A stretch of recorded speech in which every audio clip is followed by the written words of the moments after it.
Thank you.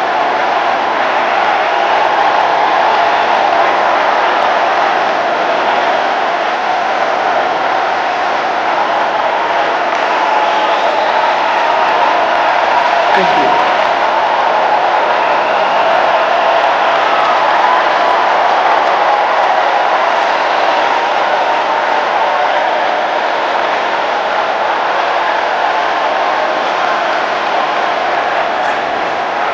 Thank you, thank you, thank you.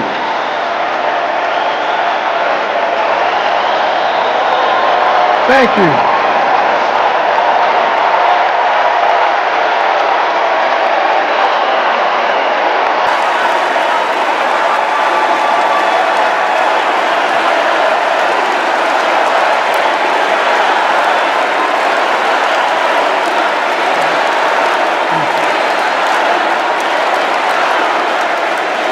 Thank you, thank you, thank you.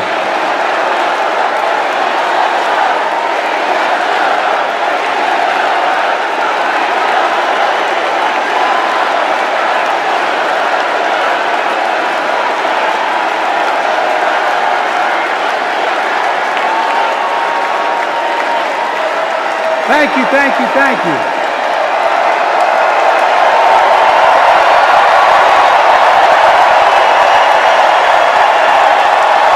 Thank you.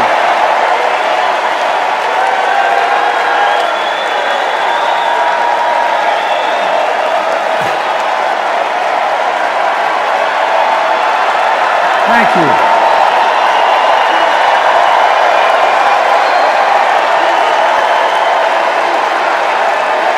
Thank you. I love you. Thank you.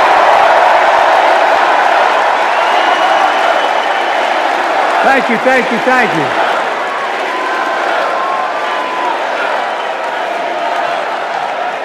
That was my daughter.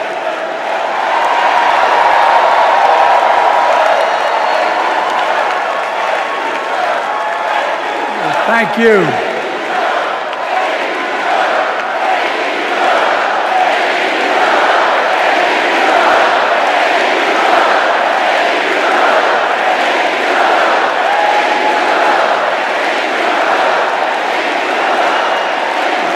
Thank you, thank you, thank you. Thank you. Thank you for so. I tell you what.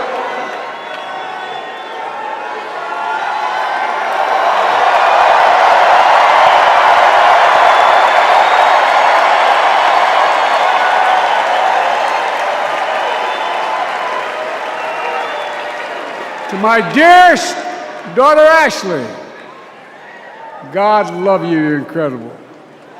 Thank you for the introduction and for being my courageous heart, along with Hunter and our entire family, and especially our rock, Jill.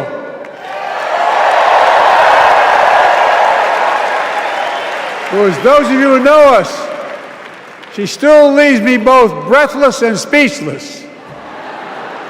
Everybody knows her. I love her more than she loves me. She walks down the stairs and I still get that going boom, boom, boom. You all will know me. No, not kidding.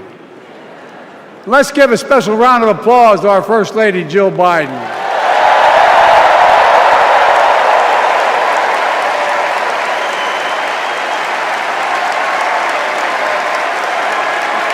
My dad.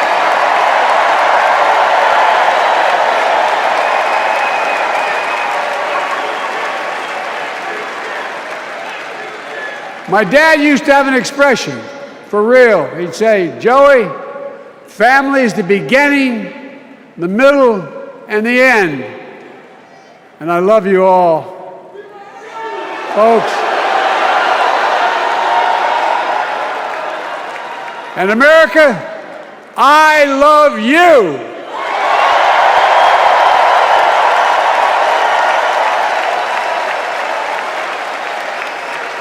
Folks, let me ask you.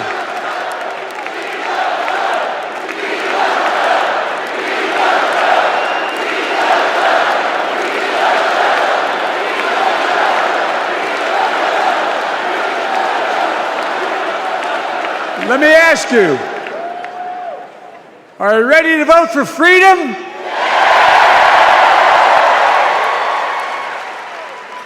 Are you ready to vote for democracy and for America?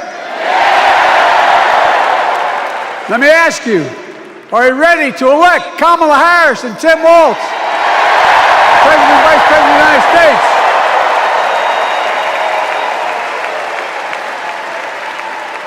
My fellow Democrats, my fellow Americans, nearly 4 years ago, in winter, on the steps of the Capitol, on a cold January day, I raised my right hand and I swore an oath to you and to God to preserve, protect, and defend the Constitution and to faithfully execute the office of the President of the United States. In front of me was the city surrounded by the National Guard. Behind me, a Capitol that 2 weeks before had been overrun by a violent mob. But I knew then, from the bottom of my heart, that I knew now, there is no place in America for political violence. None. You cannot say you love your country only when you win.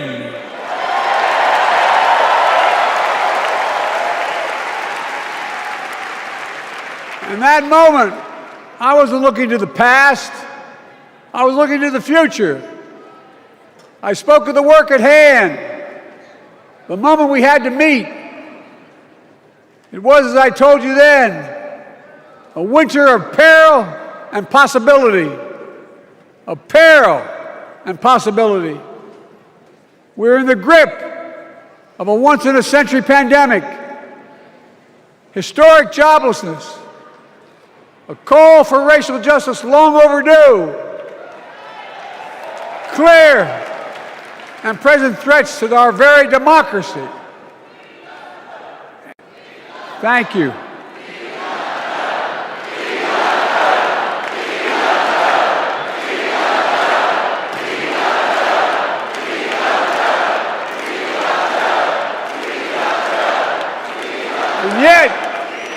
And yet I believe then, and I believe now, that progress was and is possible. Justice is achievable. And our best days are not behind us, they're before us.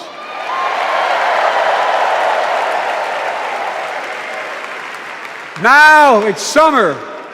The winter has passed. And with a grateful heart, I stand before you now on this August night to report that democracy has prevailed. Democracy has delivered. And now democracy must be preserved.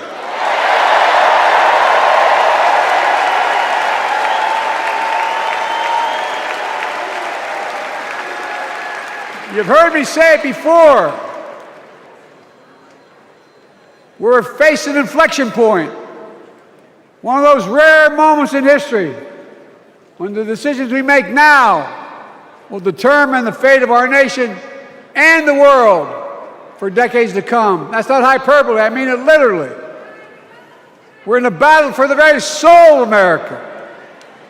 I ran for president in 2020 because of what I saw in Charlottesville in August of 2017. Extremists coming out of the woods, carrying torches, their veins bulging from their necks, carrying Nazi swastikas, and chanting the same exact anti-Semitic bile that was heard in Germany in the early 30s. Neo-Nazis, white supremacists, and the Ku Klux Klan, so emboldened by a president then in the White House that they saw as an ally. They didn't even bother to wear their hoods. Hate was on the march in America. Old ghosts in new garments, stirring up the oldest divisions.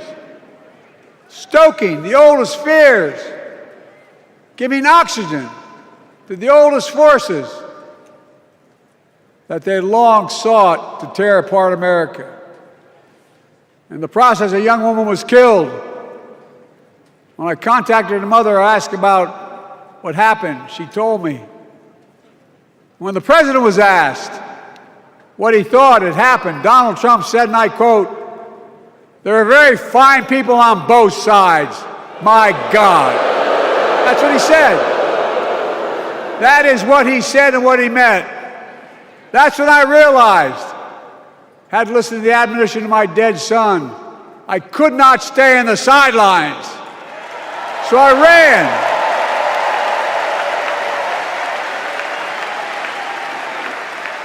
Because I had no intention of running again. I just lost part of my soul. But I ran with a deep conviction in America. I know and believe in an America where honesty, dignity, decency still matter. An America where everyone has a fair shot and hate has no safe harbor.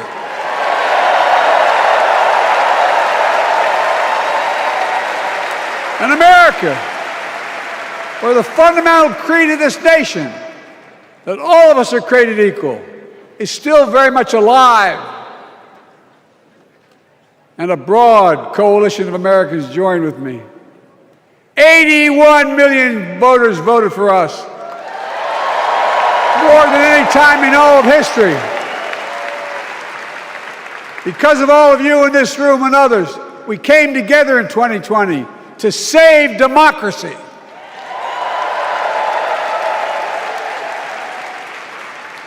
As your president, I've been determined to keep America moving forward, not going back, to stand against hate and violence in all its forms, to be a nation where we not only live with but thrive on diversity, demonizing no one, leaving no one behind, and becoming the nation that we profess to be. I also ran to rebuild the backbone of America, the middle class.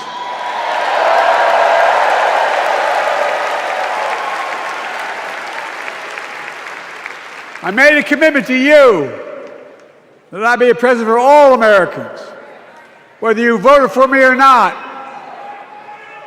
We have done that. Studies show the major bills we have passed actually delivered more to red states than blue, because the job of the president is to deliver to all of America.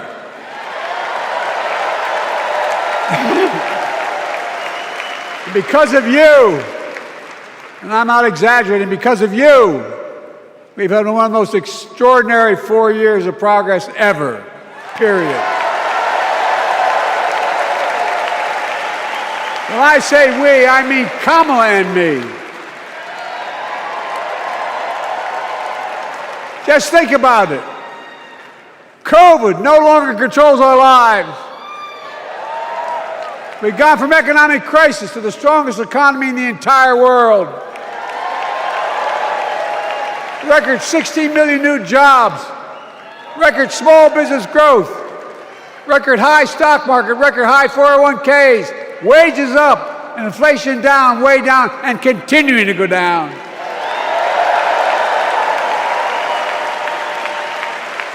The smallest racial wealth gap in 20 years. And yes, we both know we have more to do, but we're moving in the right direction. More Americans have peace of mind that comes from having health insurance. More Americans have health insurance today than ever before in American history.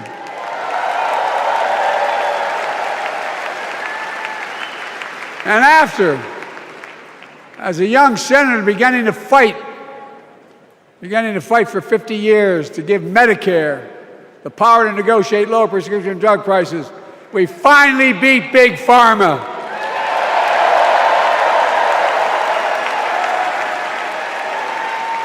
And guess who cast the tie-breaking vote? Vice President, soon-to-be President Kamala Harris.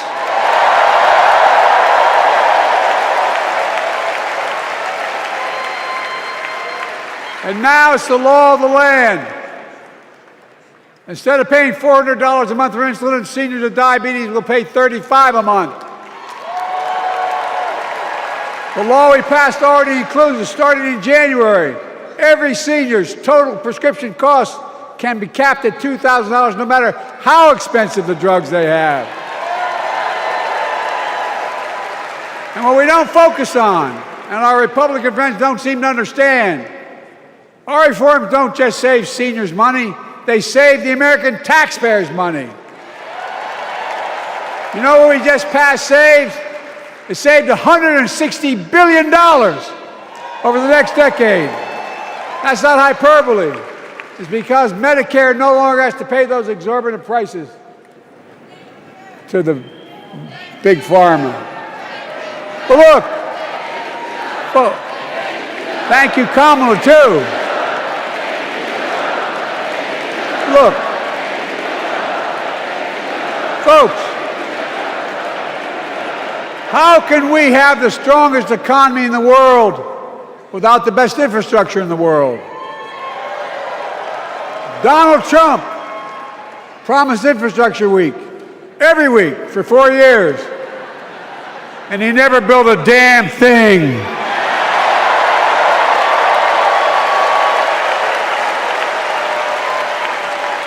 But now, because of what Kamala and I have done, remember we were told we couldn't get it done. Remember when we came into office, we couldn't get anything passed?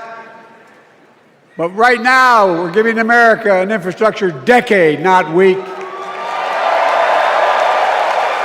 We're modernizing our roads, our bridges, our ports, our airports, our trains, our buses. We're removing every lead pipe from schools and homes so every child can drink clean water. We're providing affordable high-speed internet for every American, no matter where they live, not unlike what Roosevelt did with electricity. And so much more. We are uniting the country. We're growing our economy. We're improving our quality of life. And we're building a better America.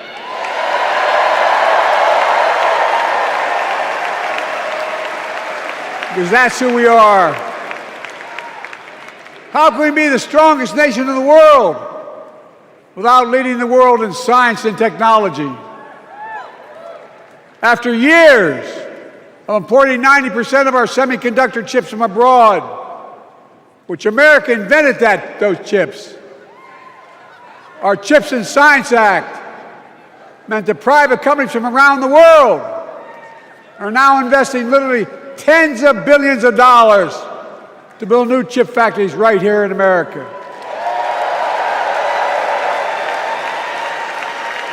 And over that period, they'll create tens of thousands of jobs. And many of those jobs in the so-called fabs, the buildings that make the chips, that's being constructed now. And guess what? The average salary in those fabs, size of a football field, will be over $100,000 a year, and you don't need a college degree.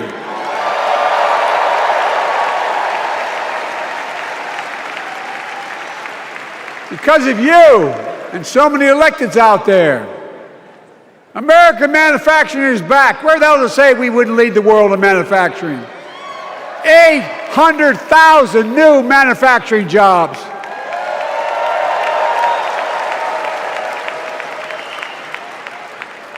Our Republican friends and others made sure they'd go abroad to get the cheapest labor. We used to import products and export jobs. Now we export American products and create American jobs right here in America, where jobs belong. With every new job, with every new factory, pride and hope is being brought back to communities throughout the country that were left behind. You know you're from them, many of you. You know what it's like when that factory closed, where your mother, your father, your grandmother, grandfather worked. And now you're back, providing once again, proving Wall Street didn't build America. The middle class built America, and unions built the middle class.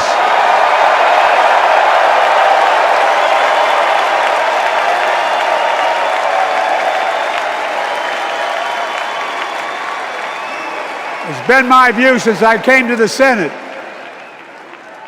And that's why I'm proud to have been the first president to walk a picket line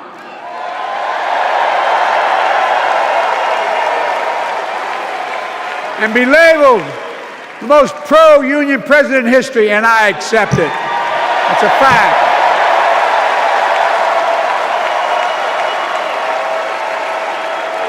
Because when unions do well, we all do well.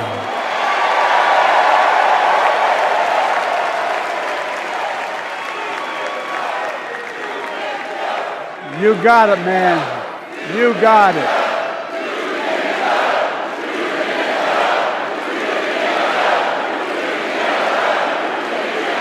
I agree. I'm proud. Look, remember we told we couldn't get anything done because we couldn't get anything done in the Congress? Well, with your support, we passed the most significant climate law in the history of mankind.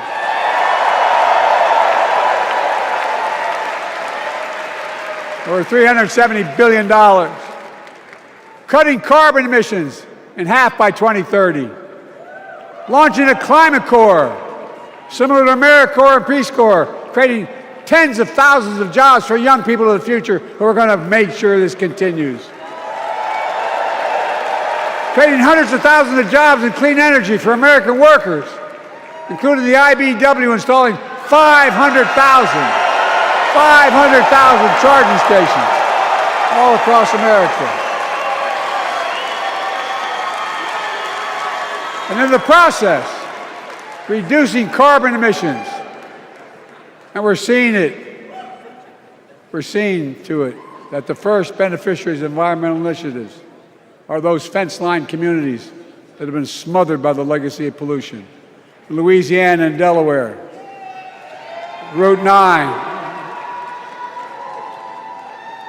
all the factories, all those chemical factories are right next to the poorest neighborhoods. They're the ones we're going to bring back.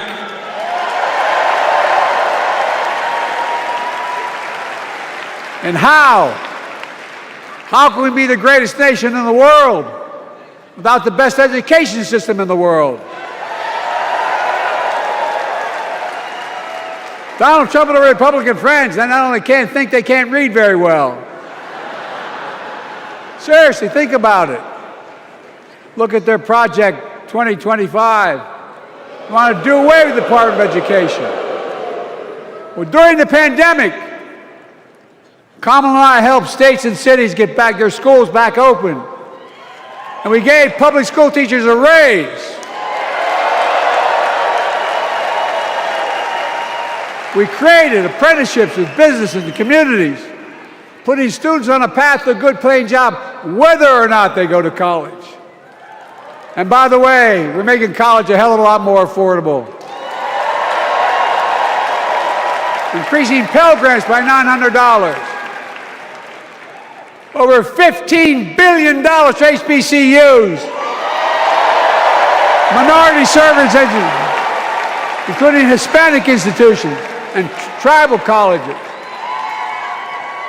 We kept our commitment to provide more student relief than ever by lifting the burden of helping millions of families so they could get married, start a family, buy a home, and begin to build family wealth and contribute to the community and grow our economy. It's not costing us, it's creating more wealth. We've fundamentally transformed how our economy grows, from the middle out and the bottom up instead of the top down. You know, my dad used to say there wasn't a whole hell of a lot to drop down on my kitchen table at the end of the month. I come from a basic middle-class family, 3-bedroom house, 4 kids, a grandpop living with us, decent neighborhood, but never a penny to spare. And look, that top-down notion never worked. A lot of Democrats didn't think it worked, thought it worked, but it doesn't. And when we did all that, what we've done, everybody can do well. Everybody.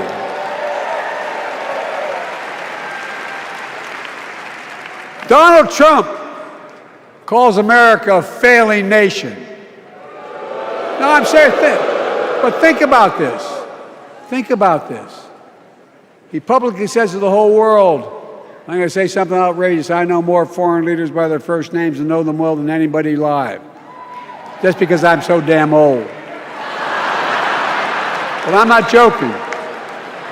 Think of the message he sends around the world when he talks about America being a failing nation. He says we're losing. He's the loser. He's dead wrong.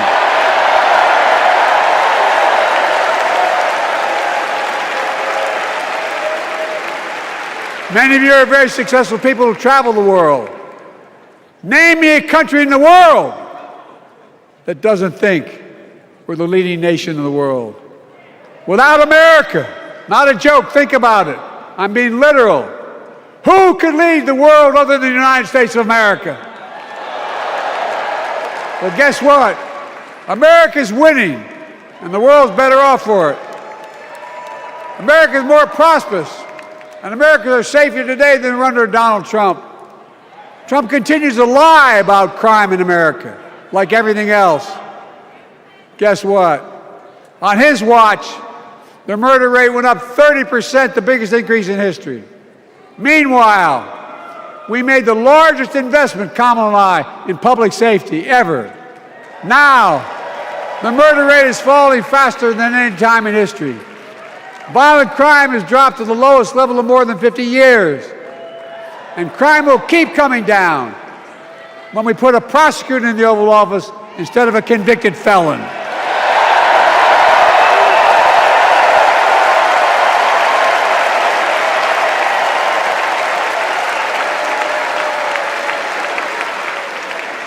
And folks, the distinguished senator from the C Senator from California and I passed the first ban on assault weapons.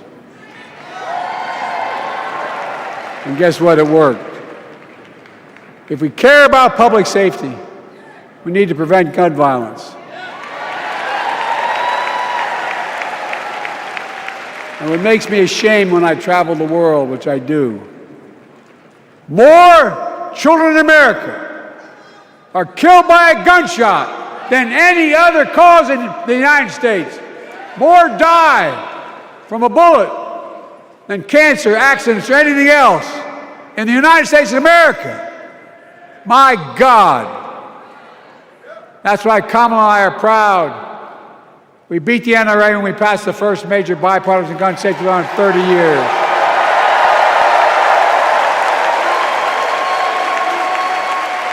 I'm serious. That comes from here. And now it's time to ban assault weapons again. And demand universal background checks.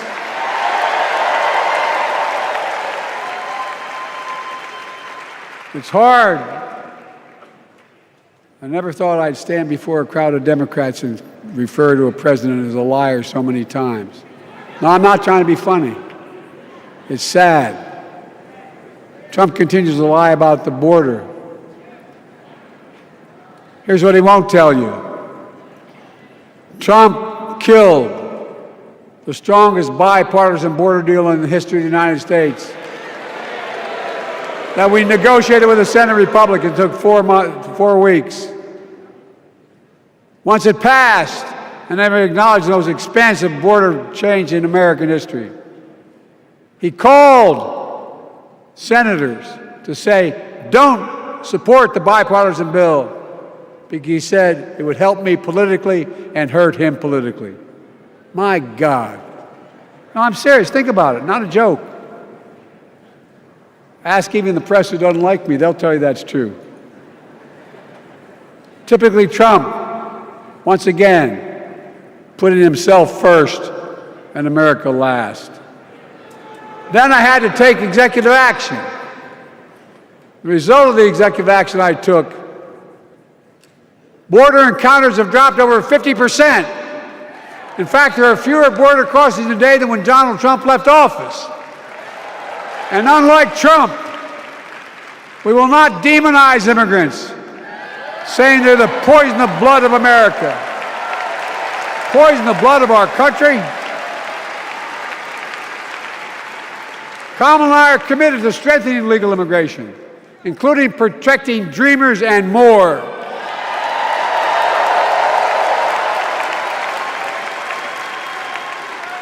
And here's what else I believe in: protecting your freedom to vote, your freedom to love who you love,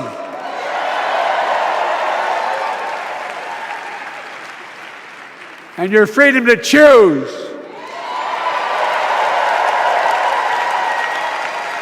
In its decision overturning Roe v. Wade, as you heard earlier tonight, the United States Supreme Court majority wrote the following, quote, "Women are not without electoral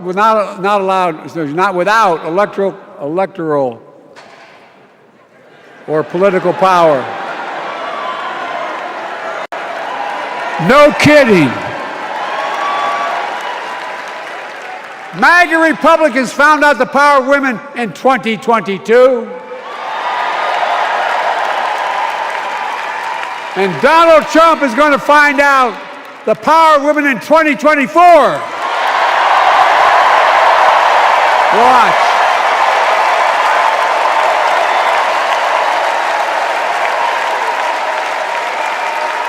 And where Trump and his MAGA Republican right-wingers seek to erase history, we Democrats continue to write history and make more history.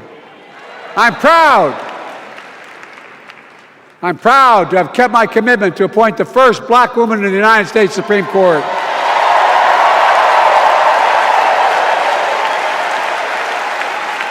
Ketanji Brown Jackson, a symbol for every young woman in America that you can do anything.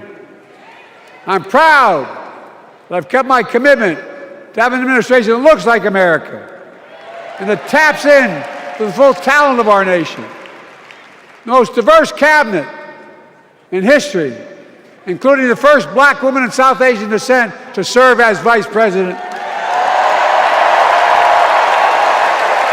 and will soon serve as the 47th president of the United States.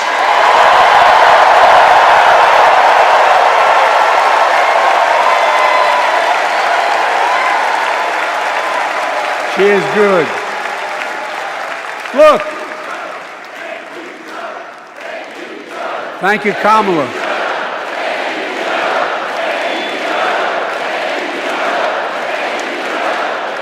Folks, I've long said we have many obligations as a nation, but I got in trouble years ago for saying I'd make no apologies. We have only one truly sacred obligation: to prepare and equip those we send to war and care for them and their families when they come home and when they don't. That's why I'm so proud to have written and signed the PACT Act, one of the most significant laws ever, helping veterans and their families exposed to toxic materials like burn pits in Agent Orange. I was around during the Vietnam War. It's hard. Nobody was able to prove that their illness was a consequence of Agent Orange. And no one was able to prove initially that because they lived in burn pits like my son lived next to in Iraq for a year, that it was the cause of their illness. But because of the PACT Act, a surviving spouse with 2 children is now eligible for a stipend of about $3,000 a month. And those children who lost a parent are eligible for tuition benefits to go to college and to get job training. It's already helping over 1 million veterans and their families just so far. Well, I love them, and I'm so proud of my son's service. We get it. But guess who doesn't get it? and doesn't respect our veterans. We know from his own Chief of Staff, the 4-star General John Kelly, that Trump, when in Europe, would not go to the grave sites in France. The brave service members who gave their lives to this country, he called them suckers and losers. Who in the hell does he think he is? Who does he think he is? There's no words for a person. They are not the words of a person not worthy of being commander-in-chief. Period. Not then, not now, and not ever. I mean that. I mean that from the bottom of my heart.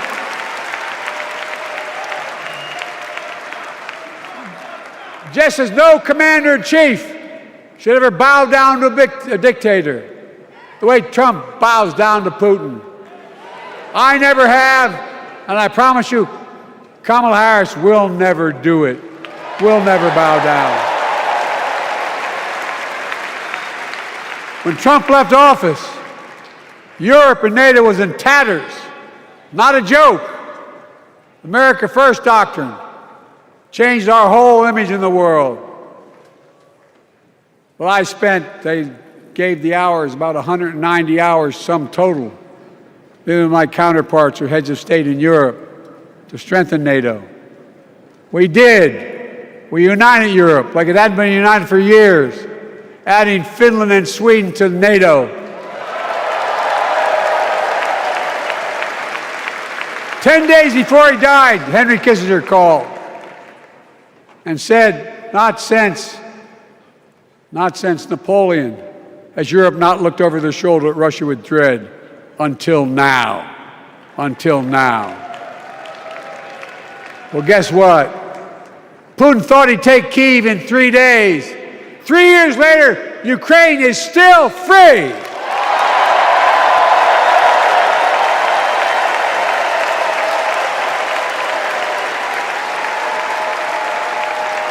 When I came to office, the conventional wisdom was that China would inevitably surpass the United States.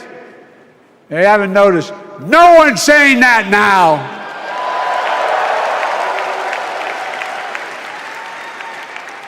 And we'll keep working to bring hostages home and end the war in Gaza and bring peace and security to the Middle East.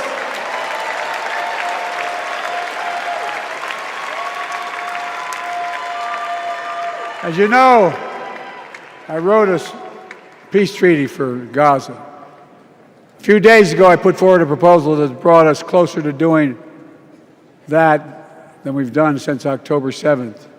We're working around the clock, my Secretary of State, to prevent a wider war and reunite hostages with their families and surge humanitarian health and food assistance into Gaza now.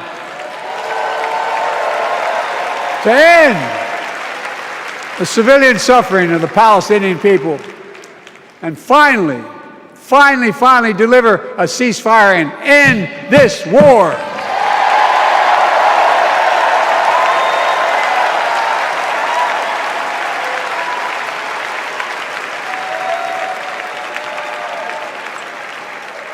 Those protesters out in the street, they have a point. A lot of innocent people are being killed on both sides. Just as we worked around the clock to bring home wrongfully detained Americans and others from Russia in one of the most complicated swaps in history, but they're home. Kamala and I are going to keep working to bring all Americans wrongfully detained around the world home. I mean it. Folks, I've got 5 months left in my presidency. I've got a lot to do. I intend to get it done.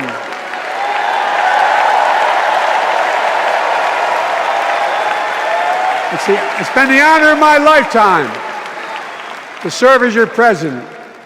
I love the job, but I love my country more. I love my country more.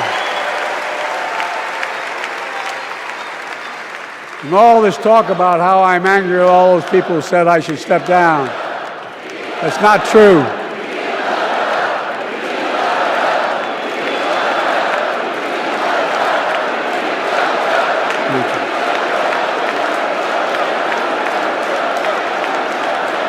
I love my country more, and we need to preserve our democracy. In 2024, we need you to vote. We need you to keep the Senate. We need you to win back the House of Representatives. And above all, we need you to beat Donald Trump.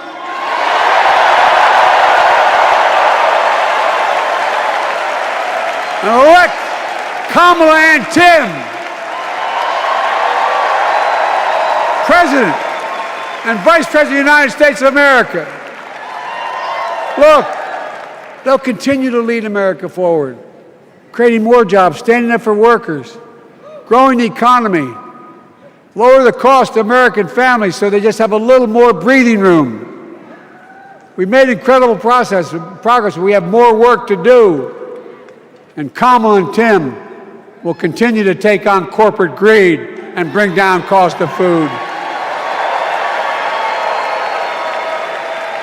They'll keep taking on Big Pharma and making insulin $35 a month, not just for seniors, but for everyone in America. And capping prescription drug costs at a total of $2,000, not just for seniors, but for everyone. And folks, that's going to save America again tens of billions of dollars. Folks, they'll make housing more affordable, building 3 million new homes, providing $25,000 down payment assistance for the first-time home buyer,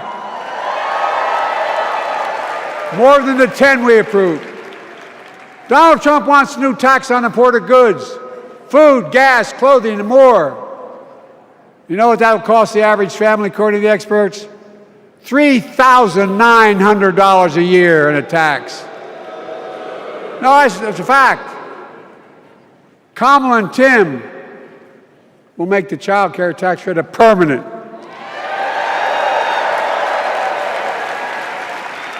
Lifting millions of children out of poverty and helping millions of families get ahead. But you know what Trump has? He created the largest debt any president had in 4 years with his $2 trillion tax cut for the wealthy. Well, Trump has a new plan.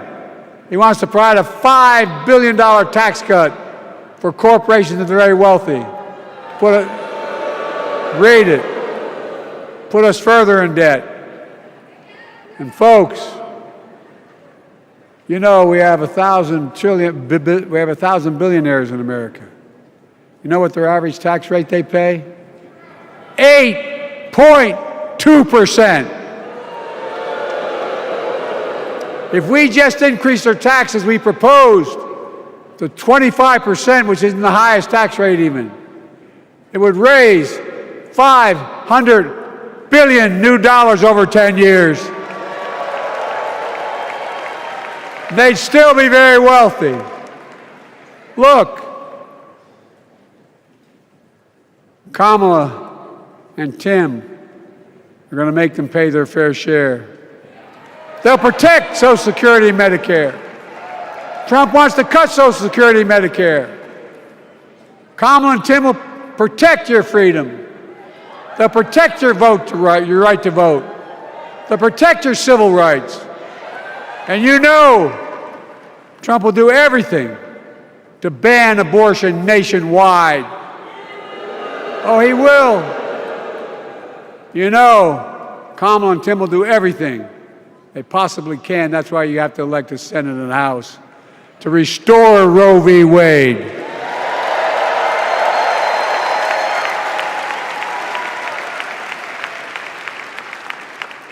The ancient Greeks taught us that character is destiny. Character is destiny. For me and Jill, we know Kamala and Doug are people of character. It's been our honor to serve alongside them. And we know that Tim and Gwen Walz are also people of great character. Selecting Kamala was the very first decision I made when I became our nominee. And it was the best decision I made my whole career.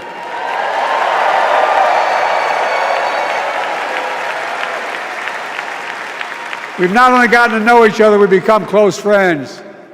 She's tough, she's experienced, and she has enormous integrity, enormous integrity. Her story represents the best American story. And like many of our best presidents, she was also vice president. That's a joke.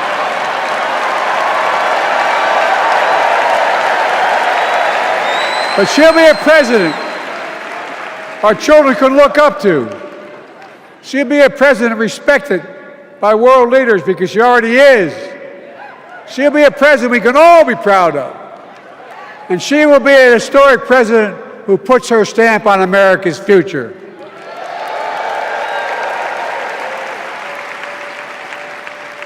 This will be the first presidential election since January 6th. On that day, we almost lost everything about who we are as a country.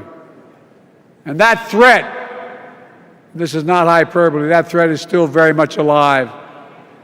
Donald Trump says he will refuse to accept the election result if he loses again. Think about that. He means it. Think about that. He's promising a bloodbath if he loses, in his words. And that he'll be a dictator on day one, in his own words. By the way, this sucker means it. No, I'm not joking. Think about it. Anybody else said that in the past, you'd think he was crazy. He is crazy, but you'd think it was an exaggeration, but he means it. We can't let that happen. Folks, all of us carry a special obligation. Independents, Republicans, Democrats. We saved democracy in 2020, and now we must save it again in 2024.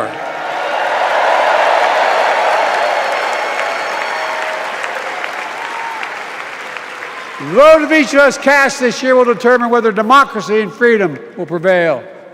It's that simple. It's that serious. And the power is literally in your hands. History is in your hands. Not hyperbole. It's in your hands. America's future is in your hands. Let me close with this. Nowhere else in the world could a kid with a stutter and modest beginnings in Scranton, Pennsylvania, and Claymont, Delaware, grow up to sit behind the resolute desk in the Oval Office.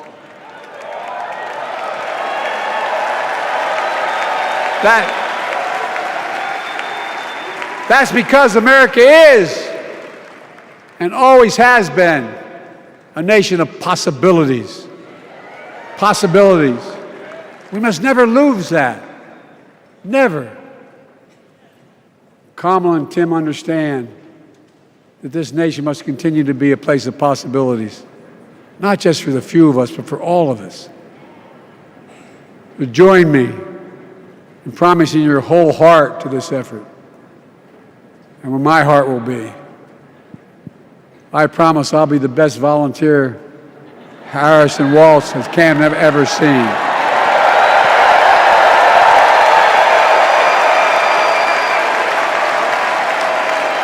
Each of us has a part in the American story. For me and my family, there's a song that means a lot to us, that captures the best of who we are as a nation. The song is called American Anthem. There's one verse that stands out, and I can't sing worth a damn, so I'm not going to try. I'll just quote it. The work and prayers of centuries have brought us to this day. What shall our legacy be? What will our children say? Let me know in my heart, when my days are through, America America, I gave my best to you.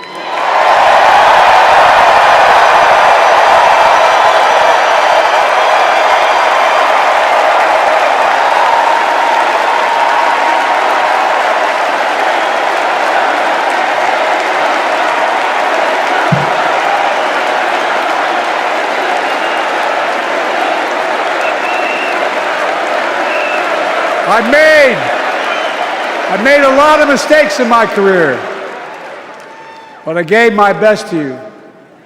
For 50 years, like many of you, I've given my heart and soul to our nation. And I've been blessed a million times in return with the support of the American people. I've either been too young to be in the Senate because I wasn't 30 yet, and too old to stay as president. But I hope you know how grateful I am to all of you. I can honestly say, and I mean this from the bottom, give you my word as a Biden, I can honestly say I'm more optimistic about the future than I was when I was elected as a 29-year-old United States Senator. I mean it. Folks, we just have to remember who we are. We're the United States of America.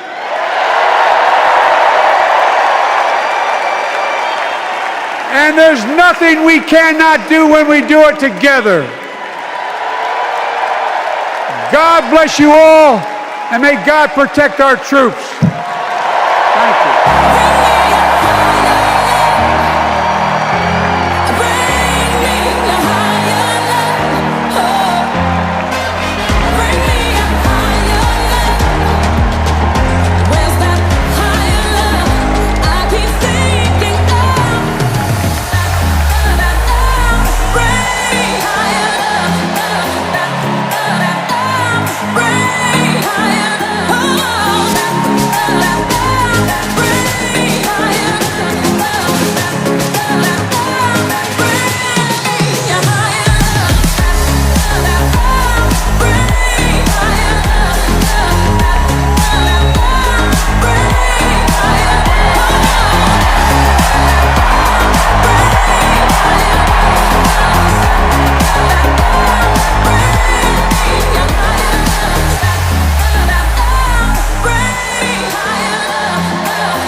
And she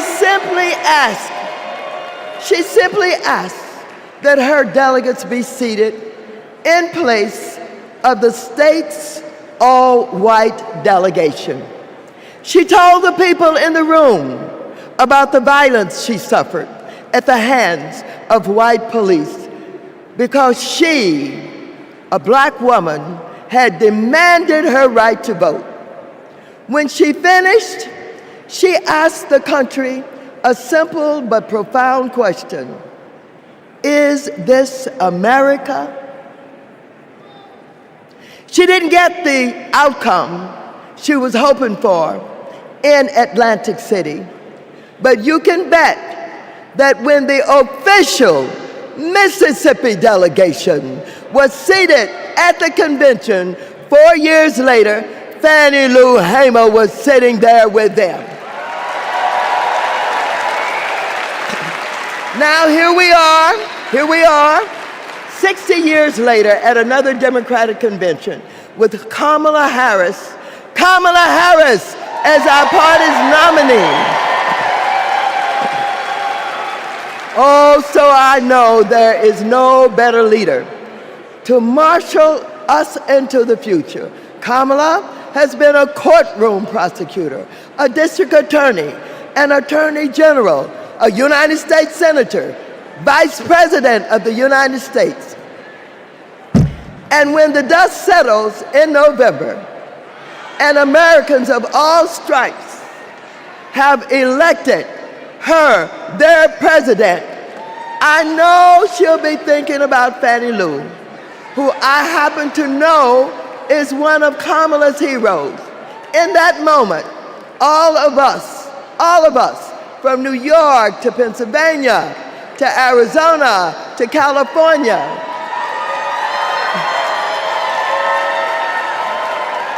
we can ask ourselves, is this America? And we will be able to say loudly and proudly, you're damn right it is.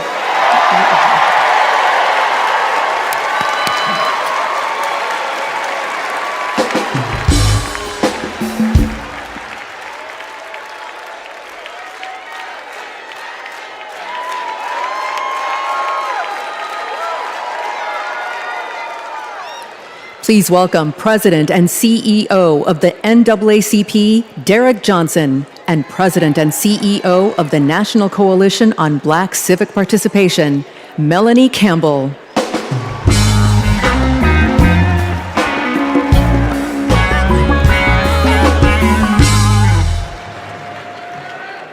Good evening. I'm Derek Johnson, President and CEO of the NAACP, and I'm here to do my black job. Since the founding of our nation, we have been on an unending march to protect this imperfect union. Tonight, we celebrate the power of the collective, of what is possible when we are all in for all people. But as we do, let us not forget the history that preceded this moment or the history makers who prepared us for it.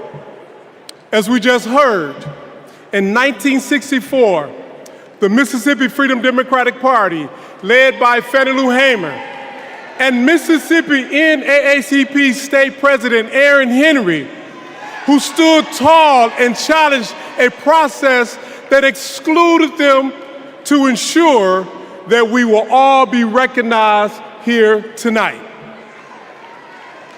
In 1973, the historic elections of Atlanta's Mayor Maynard Jackson, Detroit's Mayor Comey Young, and LA's Mayor Tom Bradley paved the way for another historic election just 10 years later, right here in Chicago, with the election of Harold Washington as the first black mayor of the city of Chicago. And in 1988, the Reverend Jesse Jackson, in his second quest for the White House, inspired us all to keep hope alive. Now, this is important because we must all understand Black history is American history.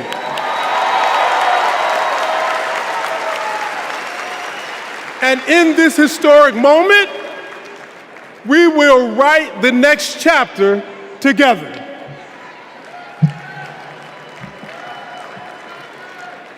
Good evening.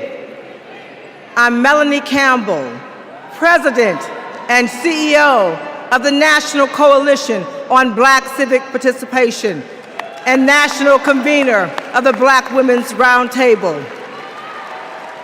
We have come this far by faith.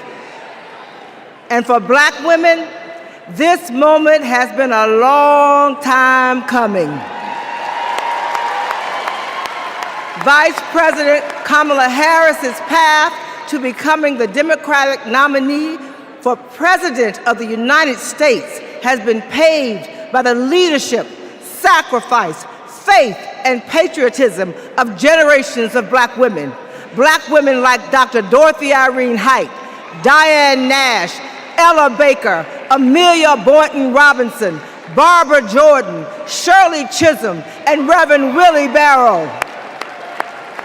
Women whose optimism about what America could be and their fight to make that vision real redefined the leadership role that Black women could play in moving our nation forward. As president, Kamala Harris will lead with power, brilliance, and strength from the highest office in the land.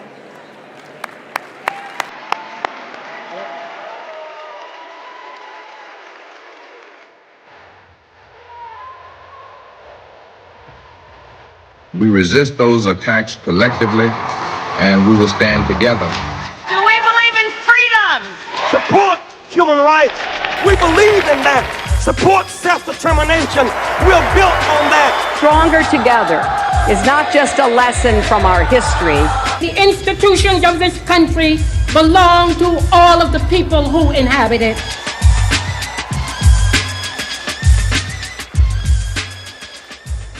Jesse Jackson took to the stage at the Democratic National Convention in Chicago, knowing the uphill battle he would face in composing the score of a harmonious nation. Reverend Jackson started out very young.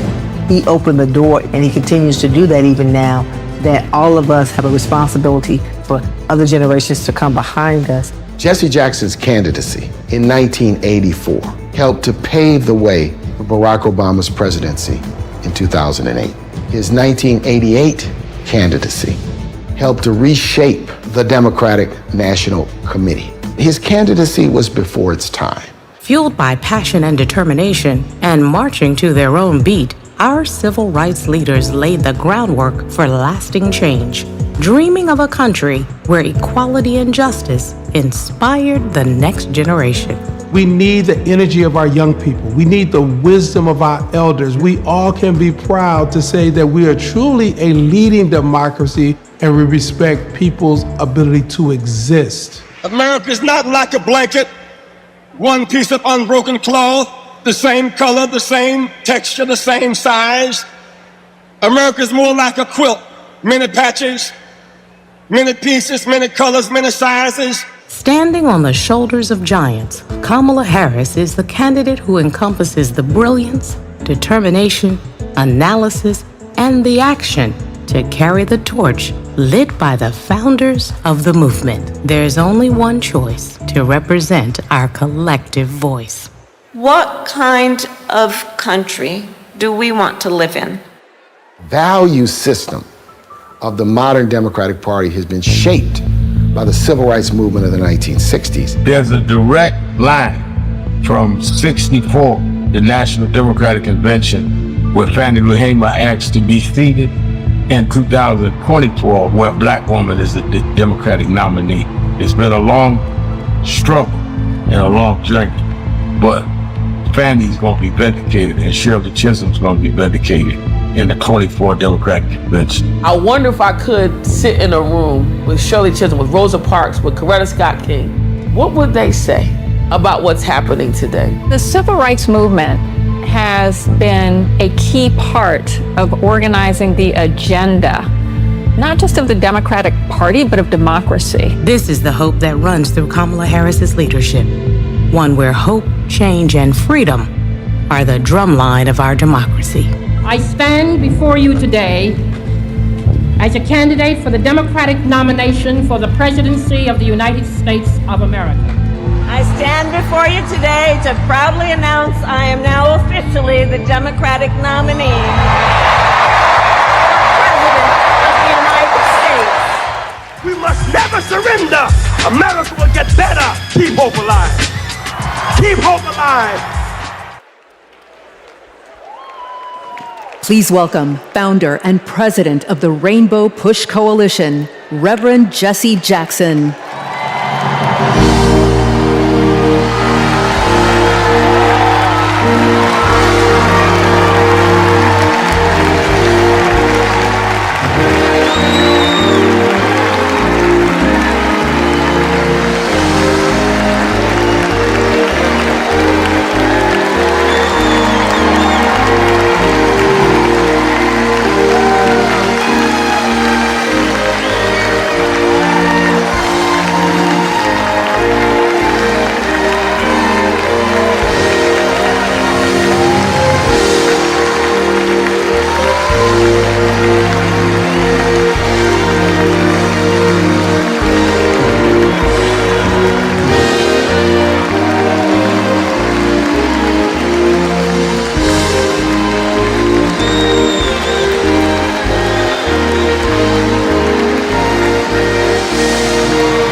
Democrats, our first order of business is adopting an up-to-date convention agenda. When the Convention Rules Committee met, everyone was working on updating plans based on the significant changes that had just occurred. When the committee approved an agenda, it was a work in progress that members knew would need to be revised accordingly. We now have an agenda for the next 4 days. The agenda is included in the Standing Committee report booklet and emailed to each convention participant. In addition to fantastic speakers and performers, tonight's agenda provides for adopting the up-to-date convention agenda, hearing the Credentials Committee report, hearing the Rules Committee report, and considering a resolution as recommended by the committee, hearing the Platform Committee report, and considering our national platform as recommended by the Platform Committee, and holding a confirmatory and ceremonial vote for our vice presidential nominee. Tuesday includes a ceremonial roll call for the presidential nominee. Wednesday, we'll hear ceremonial nominating speeches for our vice presidential nominee, and Governor Walz will make his acceptance speech. And on Thursday, my friends, we'll hear a ceremonial nominating speech for our presidential nominee, and Vice President Harris will make her acceptance speech.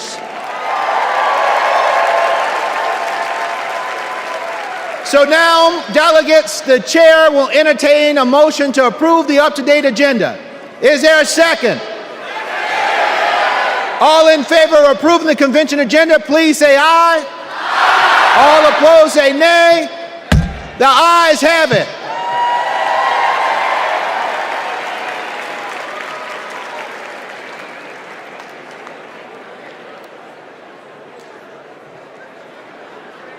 Are we going to the next one? Please welcome Credentials Committee co-chairs, Secretary Marcia Fudge and James Roosevelt Jr.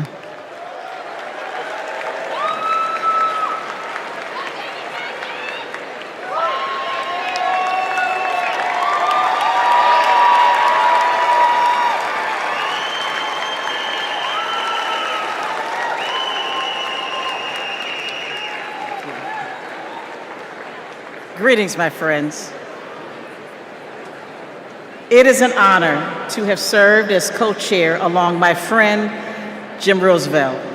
Pursuant to the call, the Credentials Committee met and adopted a resolution to credential the delegates and alternates to the 2024 National Convention. I am pleased to report that there were no credentials issues to be decided by the committee.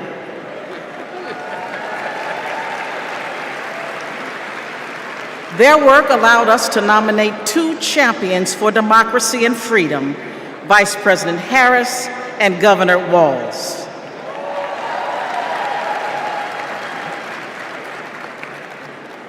Our delegate selection process is designed to ensure every voice is heard and every vision is heard, and our delegates accurately represent their electorates. Diversity is our party's strength. And I'm so proud to see the wonderful representation of our party and democracy here today. I am pleased to share that the Credentials Committee report was adopted and all delegates have been fully credentialed. In memory of Marvin Turner, we are going to have a great convention and we are going to win. Thank you.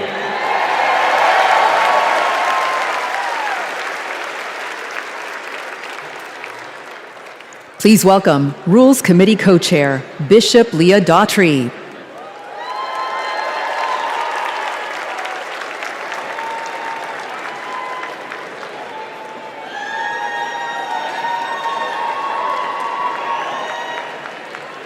Hello, Democrats. It was my honor to serve as co-chair of the Convention Rules Committee alongside my friend, Governor Tim Walz.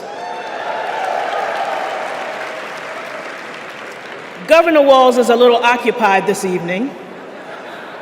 But it's good to know that serving as co-chair of the Rules Committee is a ladder for promotion.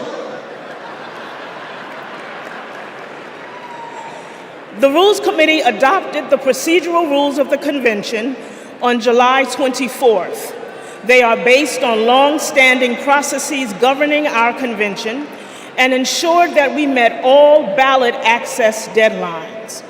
The rules established the virtual nominating process for the party's nominees and set the stage for in-person votes at the convention to adopt our platform and resolutions recommended by the Rules Committee, as well as to cast celebratory votes on our nominees and hear their acceptance speeches. Under the Rules Committee authority, the Rules Committee is recommending for your approval one resolution.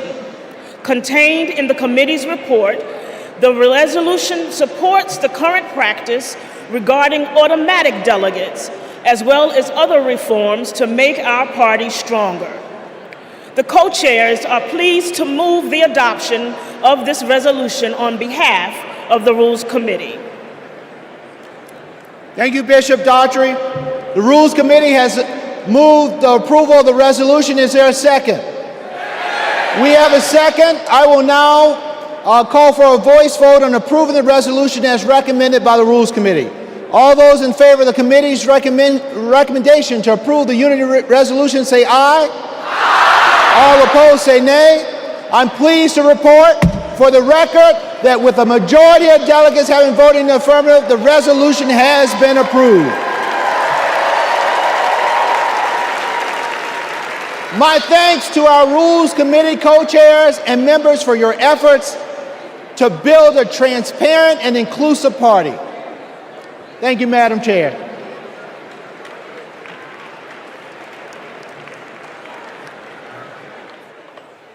Please welcome Platform Committee co-chairs Mayor Mitch Landrieu and Mayor Regina Romero.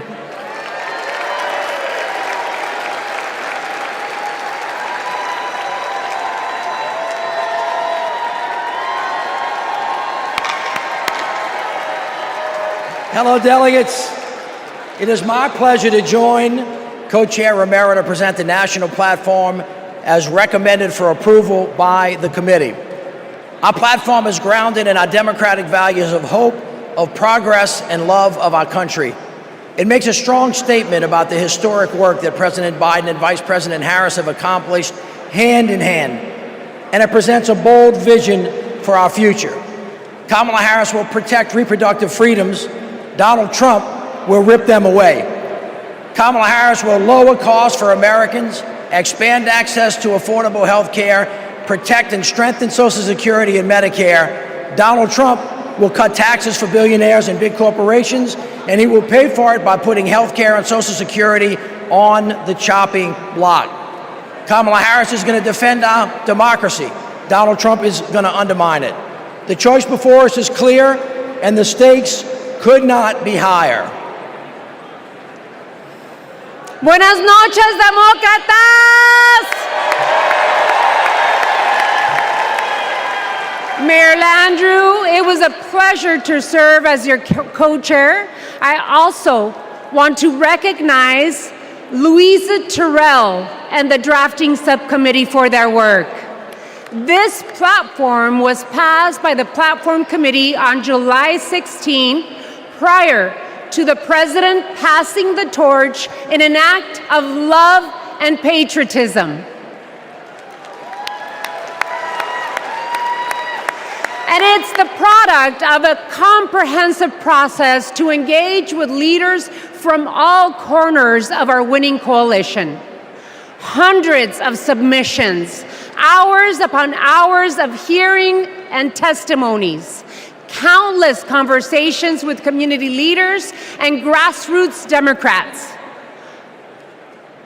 All were essential to producing a forward-looking vision for our party that echoes the voices of all. Vice President Harris is now carrying the torch. And she and Governor Walz are committed to delivering results for the American people.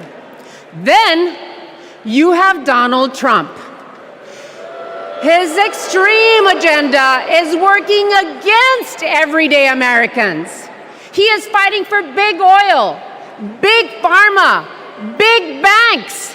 But most of all, my fellow Democrats, he is fighting for himself.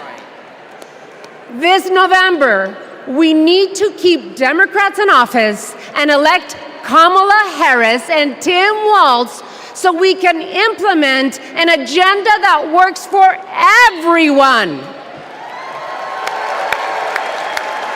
Cuando luchamos, ganamos.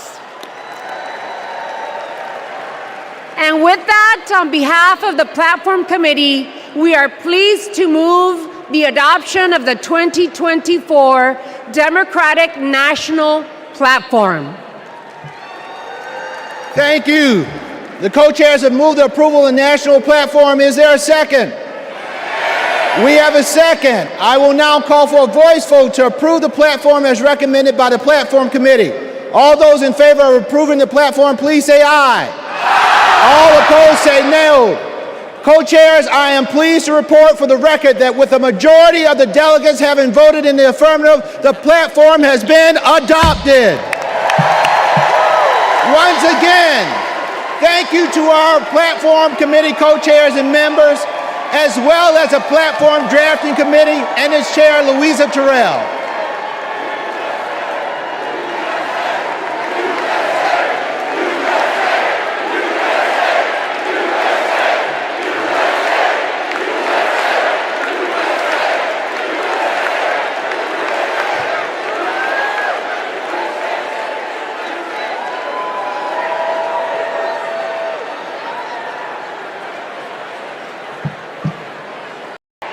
Well, good evening, and welcome to the first night of the Democratic National Convention.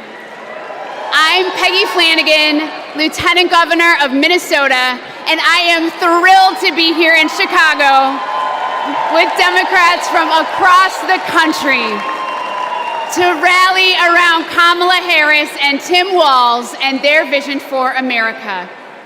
It's been 8 years since we last came together as a party, and I can feel the excitement in this arena.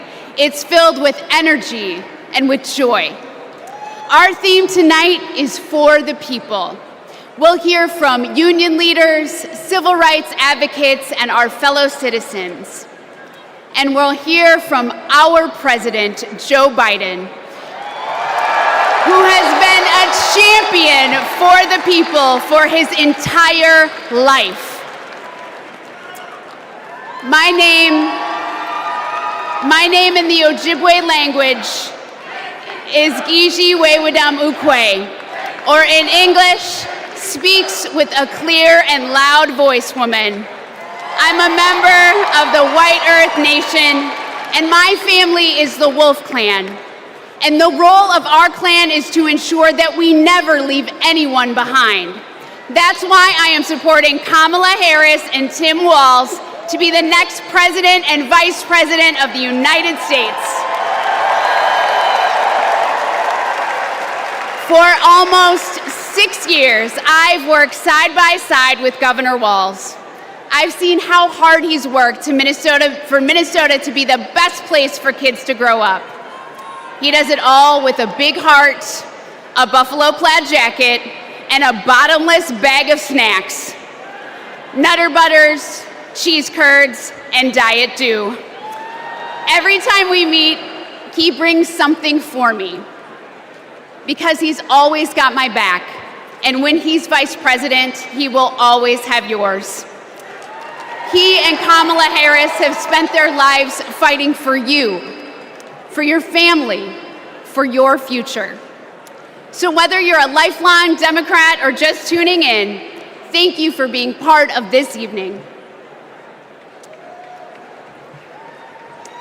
4 years ago, the COVID pandemic upended our lives. My brother Ron was the second person to die of COVID in the state of Tennessee. We couldn't see him. We couldn't have a memorial. And millions of American families went through the same thing. Our communities were suffering. Our economy was struggling. And Donald Trump was playing games. Our country was brought to the brink by his failure to respond. But the Biden-Harris administration stepped in with quick and decisive action. They contained the virus, created millions of jobs, and invested in our nation's future. Under their leadership, America began to heal.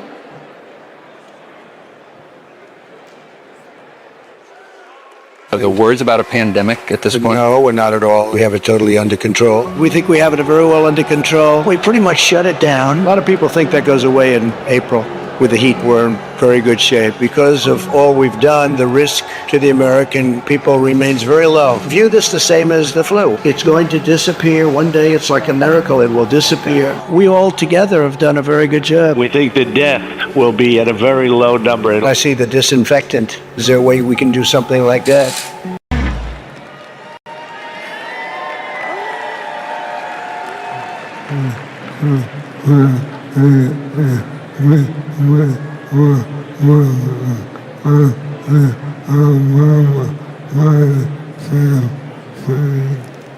In 2008, we met while working on the Obama-Biden campaign.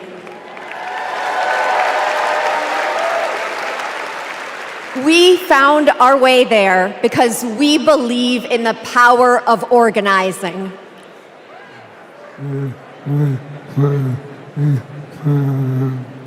Then we found each other.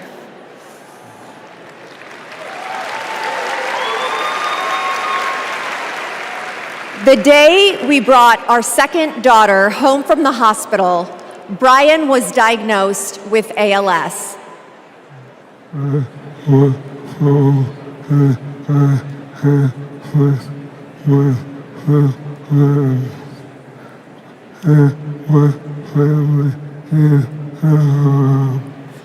I was told I had 6 months to live. That was 7 years ago.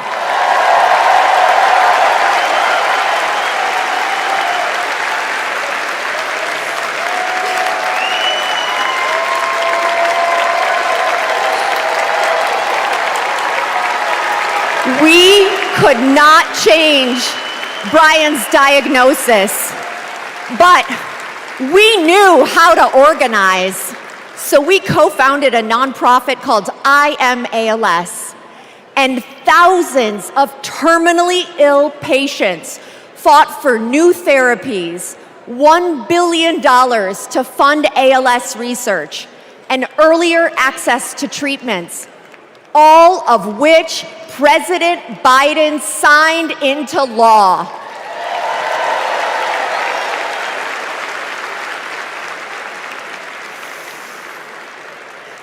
We will also keep fighting alongside patients living with Parkinson's, young onset dementia, and Alzheimer's. We've seen just how relentless activism can beat the odds, just like what Brian has been doing for 7 years. And that is what we need right now to elect Kamala Harris. She's the daughter of a breast cancer researcher. She knows the promise of science and that patients need to be able to get the care they need wherever they live.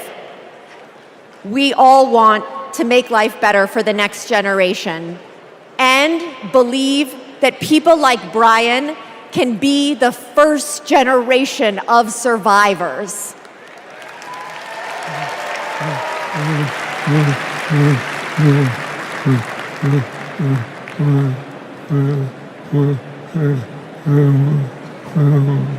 And we can make life better for our caregivers too.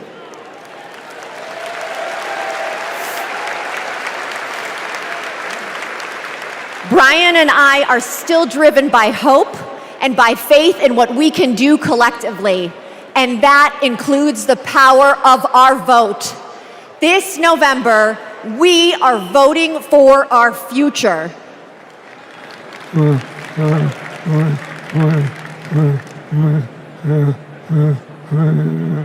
Because we plan to be around for it.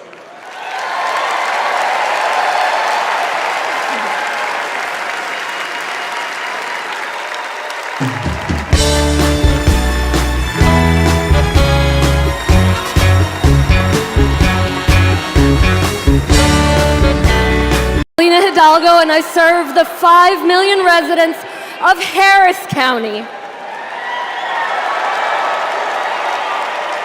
Harris County includes Houston. Texas Governor Ann Richards said, "I've been tested by fire, and the fire lost." In the years I've been in office, we've dealt with chemical fires. We've dealt with 10 floods, 7 hurricanes, a deadly winter freeze, and of course the pandemic. When that last disaster struck, Donald Trump abandoned us. He spread misinformation that cost lives. Compare that to 2021, when the Texas power grid went dark. Kamala Harris didn't just put out a tweet, she called me to make sure we had what we needed.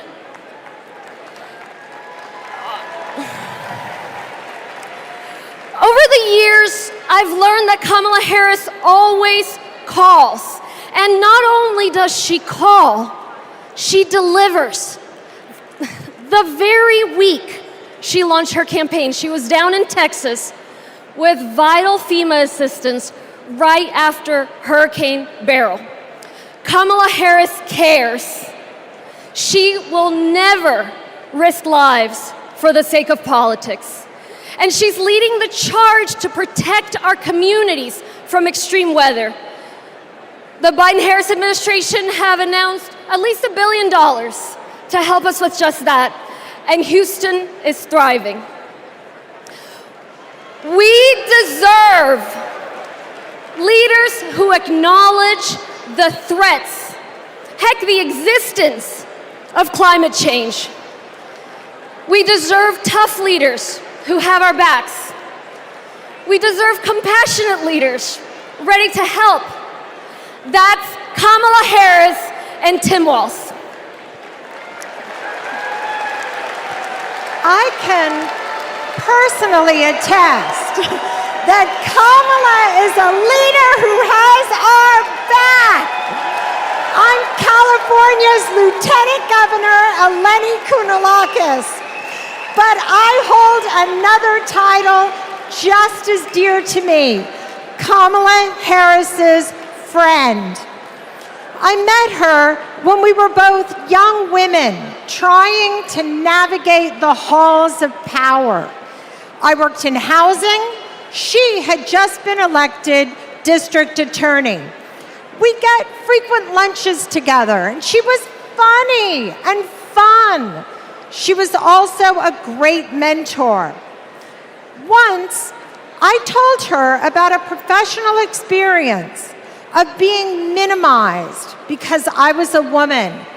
She put her fork down and said, "Eleni, never let anybody make you feel small." I saw her put that creed into action.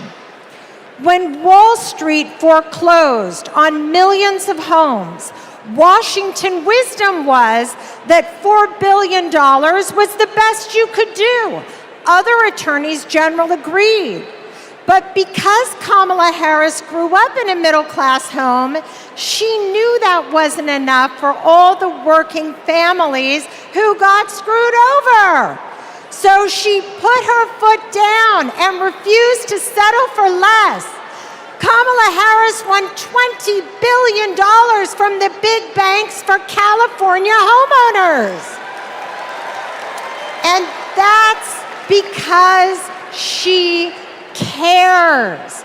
She cares so much that if you're lucky enough to be her friend, she calls you on her birthday, and sometimes she sings to you. She called me on mine right when I had decided to run for lieutenant governor.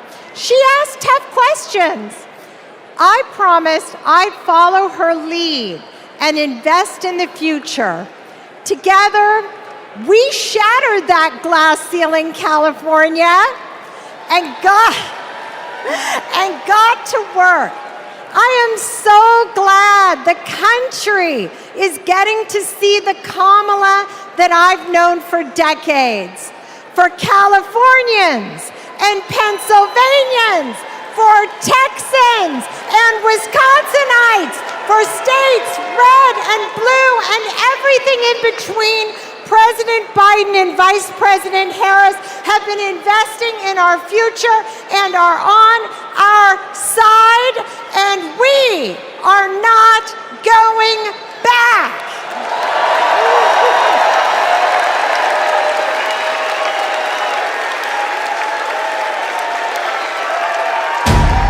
Do you know about Project 2025?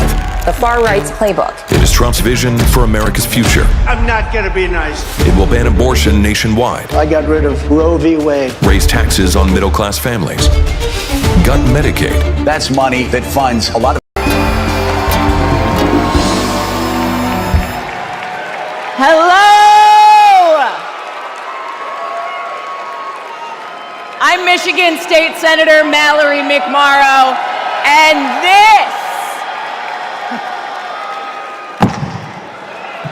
this is Project 2025.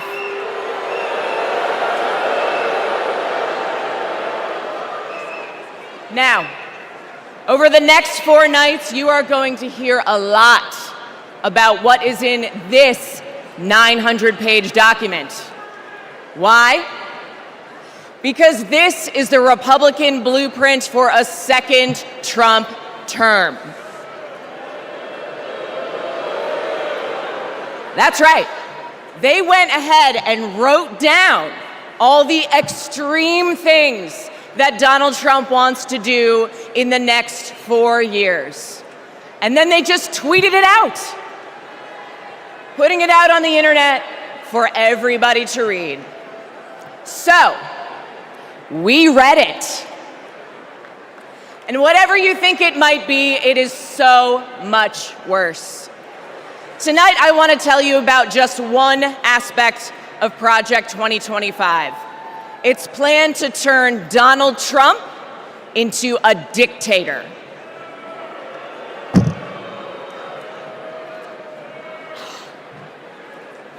Okay, right here on page 535, it says, quote, reissue Trump's Schedule F executive order to permit discharge of non-performing employees. Now that doesn't sound that scary, right? But here's what it actually means in plain English. If Donald Trump gets back into the White House, he's going to fire civil servants like intelligence officers, engineers, and even federal prosecutors if he decides that they don't serve his personal agenda. They're talking about replacing the entire federal government with an army of loyalists who answer only to Donald Trump. I know. All right, then. Okay. Page 873. It says, quote, conservatives have long believed in either ending law enforcement activities of independent agencies or ending their independent status. Again, that sounds pretty boring. But what it means is that under Project 2025, Donald Trump would be able to weaponize the Department of Justice to go after his political opponents. He could even turn the FBI into his own personal police force. That is not how it works in America. That's how it works in dictatorships. And that's exactly what Donald Trump and his MAGA minions have in mind. An expansion of presidential powers like no president has ever had or should ever have. Now, by the way, if you're asking if any of this is even legal, well, remember, thanks to Donald Trump's hand-picked Supreme Court, he's now completely immune from prosecution, even if he breaks the law. But that's not who we are, because we believe in a government of the people, by the people, and for the people. Not the government of Donald Trump, by Donald Trump, and for Donald Trump. We believe in the separation of powers and the rule of law. We believe in a system built up to serve everyone, not breaking a system to serve one petty, selfish man. The truth is, there's only one way to stop him, and to stop Project 2025. How do we do it? We elect Kamala Harris this November!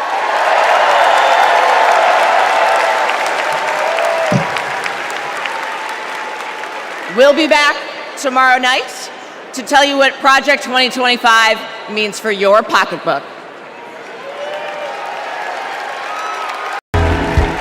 Hello, Democrats! Are you ready to elect Kamala Harris, the first president of the United States? Yes, you are. Yes, you are. Friends,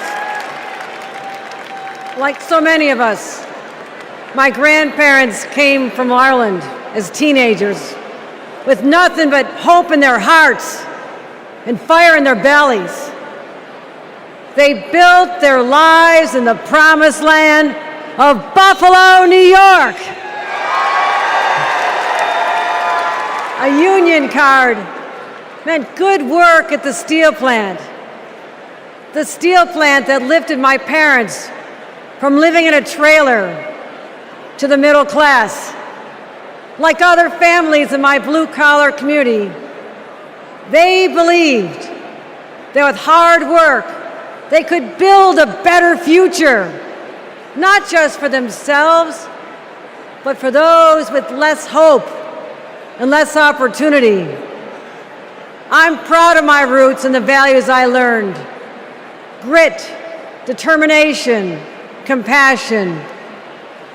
Kamala Harris and Tim Walz grew up with those same values. And those values have always defined the people of my state. Well, most of us anyway. Donald Trump was born a New Yorker, but ended up a fraud, a philanderer, and a felon. He wasn't raised with the New York values that I know. He never had to worry about childcare costs or groceries or rent. He never had to worry about anything or anyone but himself. Trust me, America. If you think you're tired of Donald Trump, talk to a New Yorker. We've had to deal with him for 78 long years. The fraud, the tax dodging, the sham university, the shady charities. We've seen him stiff contractors, rip off workers. He abuses women, brags about it, and then takes away their rights. And New Yorkers are sick of it. It's no wonder he had to flee to Mar-a-Lago. Sorry about that, Florida. Sorry about that.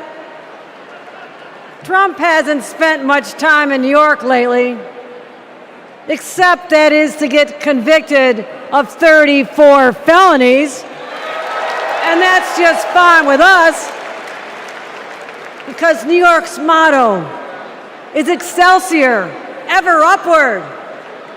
And Trump takes us ever downward. Because here's what Trump never understood. America isn't a luxury good to be bought and sold by the privileged and powerful few. America, we just can't afford another 4 years of that. We have kids to feed, roads to build, jobs to create, real problems to solve. And we need leaders who can get it done. Trump talked big about bringing back manufacturing jobs. But you know who actually did it? President Biden and Vice President Kamala Harris. Thank you, Joe. Thank you, Kamala. And look no further than the city of Syracuse, where a company called Micron is building a $100 billion microchip factory with union labor. It's the largest private investment in American history, and it's going to create 50,000 good-paying jobs. The Biden-Harris administration has made the most significant investments in our economy in generations. And as president, Kamala Harris will continue to build an opportunity economy for all. My friends, history's watching us. Together, we must protect abortion rights. Together, we must protect the middle class. Together, we must protect the American dream. And together, we must elect Kamala Harris President of the United States. Thank you.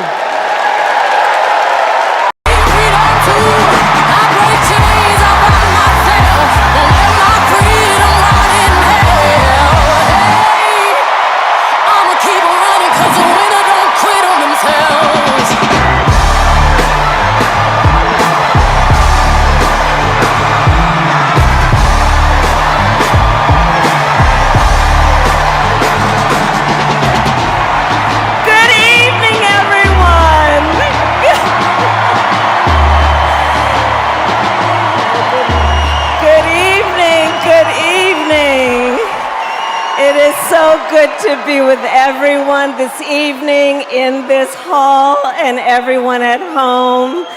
This is going to be a great week. And I want to kick us off by celebrating our incredible President Joe Biden, who will be speaking later tonight. Joe, thank you for your historic leadership, for your lifetime of service to our nation, and for all you will continue to do. We are forever grateful to you.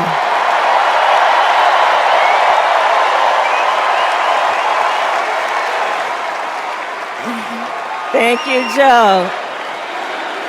And looking out at everyone tonight, I see the beauty of our great nation. People from every corner of our country and every walk of life are here, united by our shared vision for the future of our country. And this November, we will come together and declare with one voice, as one people, we are moving forward. With optimism, hope, and faith, so guided by our love of country, knowing we all have so much more in common than what separates us, let us fight for the ideals we hold dear, and let us always remember, when we fight, we win. God bless you. God bless the United States of America. Good night, everyone.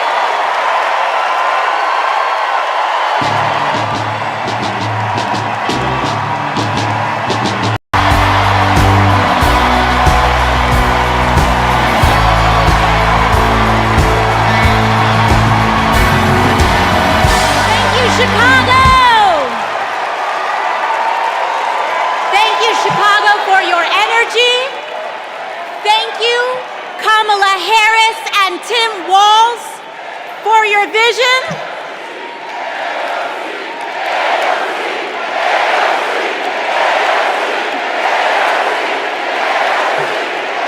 Thank you. Thank you. Thank you. Thank you, Chicago, for your energy. Thank you, Kamala Harris and Tim Walz, for your vision. And thank you, Joe Biden, for your leadership.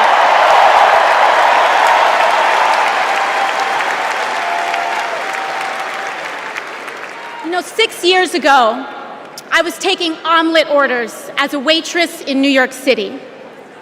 I didn't have health insurance.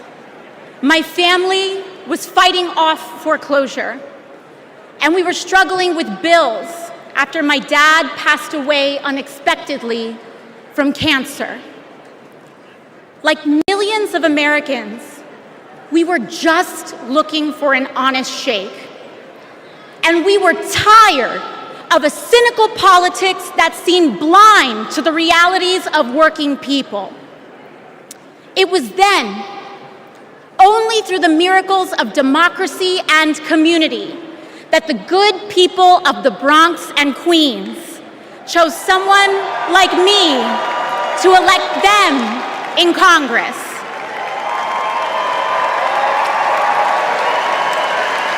And America, in my heart, I know from that same cloth of hope and aspiration, we will also elect Kamala Harris and Tim Walz as President and Vice President of the United States of America.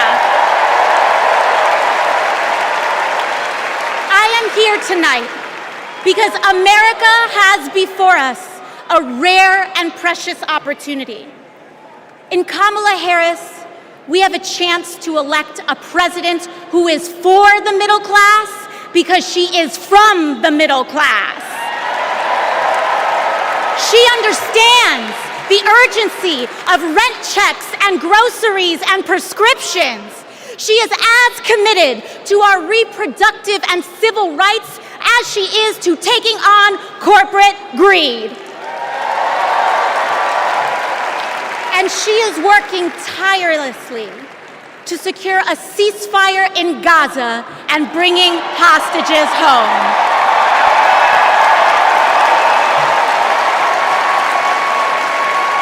In Kamala Harris, I see a leader who understands. I see a leader with a real commitment to a better future for working families. And Chicago, we have to help her win. Because we know that Donald Trump would sell this country for $1 if it meant lining his own pockets and greasing the palms of his Wall Street friends. And I, for one, am tired of hearing about how a two-bit union buster thinks of himself as more of a patriot than the woman who fights every single day to lift working people out from under the boots of greed, trampling on our way of life. The truth is, Don, you cannot love this country if you only fight for the wealthy and big business. To love this country is to fight for its people, all people, working people, everyday Americans like bartenders and factory workers and fast food cashiers who punch a clock and are on their feet all day in some of the toughest jobs out there. You know, ever since I got elected, Republicans have attacked me by saying that I should go back to bartending. But let me tell you, I'm happy to any day of the week because there is nothing wrong with working for a living.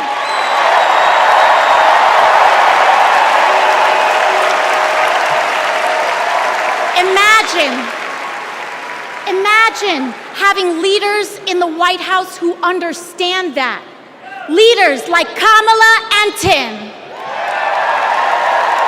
But Chicago, just because the choice is clear to us does not mean that the path will be easy. Over the next 78 days, we will have to pour every ounce, every minute, every moment into making history on November 5th. But we cannot send Kamala and Tim to the White House alone. Together, we must also elect strong Democratic majorities in the House and in the Senate so that we can deliver on an ambitious agenda for the people. Because if you are a working parent trying to afford rent and childcare, Kamala is for you. If you are a senior who had to go back to work because your retirement didn't stretch far enough, Kamala is for you. If you're an immigrant family just starting your American story, Kamala is for you. America, when we knock on our neighbor's door, organize our communities, and elect Kamala Harris to the presidency on November 5th, we will send a loud message that the people of this nation will not go back. We choose a new path and open the door to a new day, one that is for the people and by the people. Thank you. Thank you very much. God bless. God bless you all.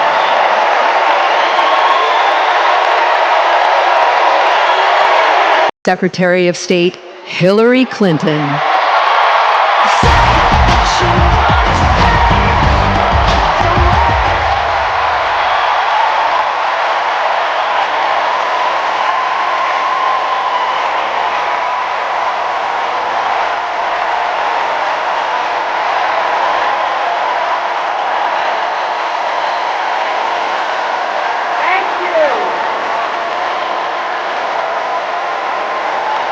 Thank you so much. Thank you.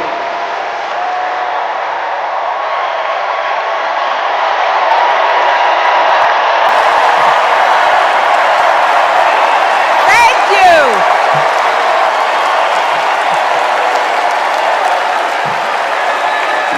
Thank you all so much.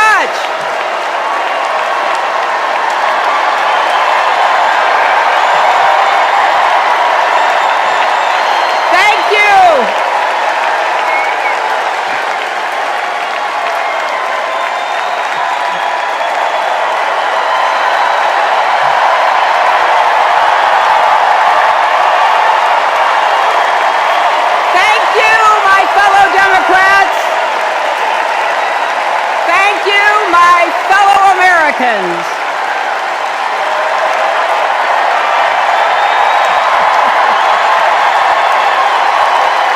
Thank you so much. You know,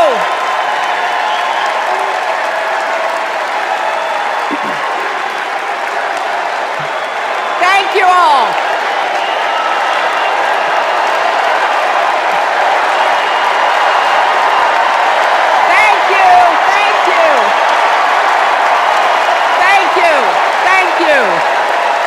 Thank you so much. Wow. There's a lot of energy in this room, just like there is across the country.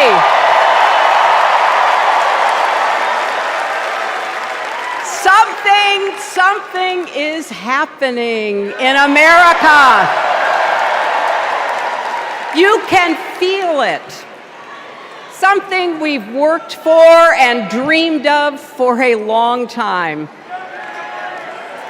First, though, let's salute President Biden.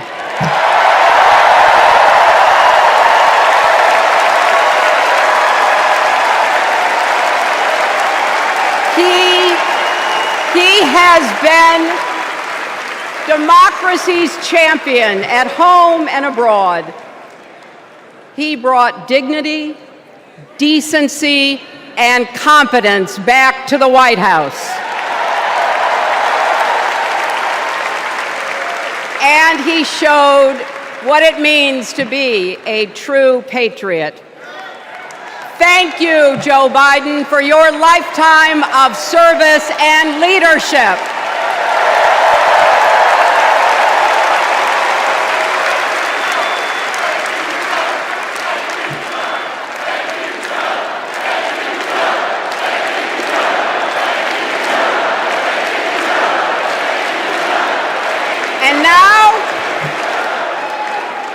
And now we are writing a new chapter in America's story. You know, my mother Dorothy was born right here in Chicago before women had the right to vote. That changed 104 years ago yesterday. Think about it. Tennessee became the final state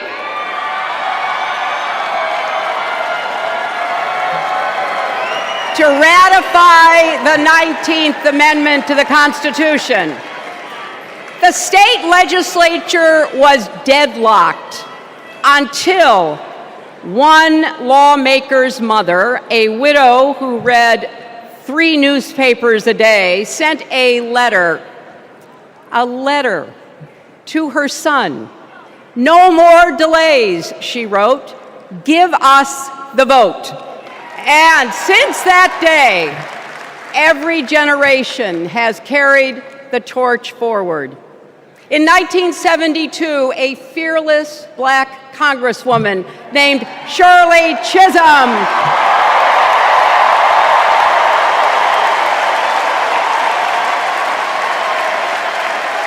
she ran for president.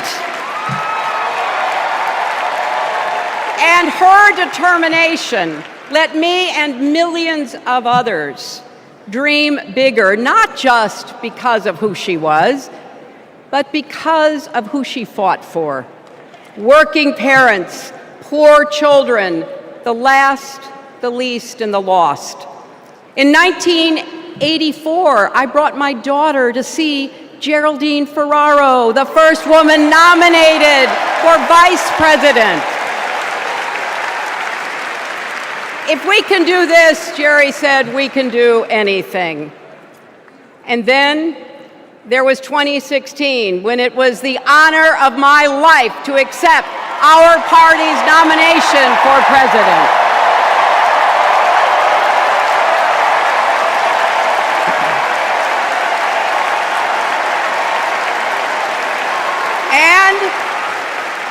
And nearly 66 million Americans voted for a future where there are no ceilings on our dreams.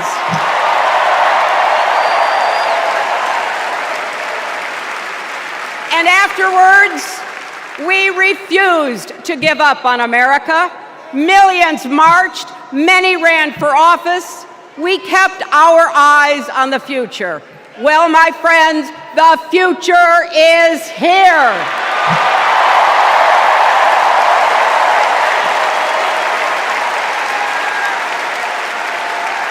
I wish my mother and Kamala's mother could see us. They would say, keep going. Shirley and Jerry would say, keep going.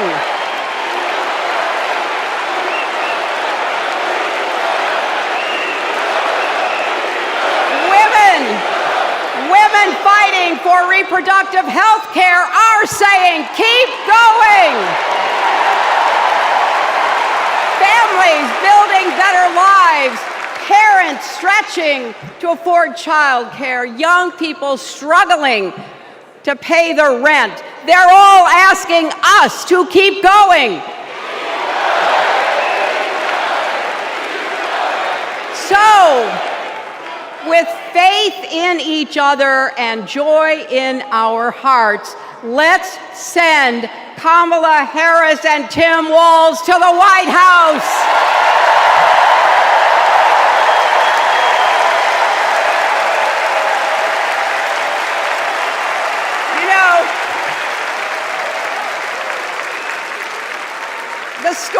of my life and the history of our country is that progress is possible but not guaranteed. We have to fight for it and never, ever give up. There is always a choice. Do we push forward or pull back? Come together as we the people, or split into us versus them? That's the choice we face in this election. Kamala has the character, experience, and vision to lead us forward.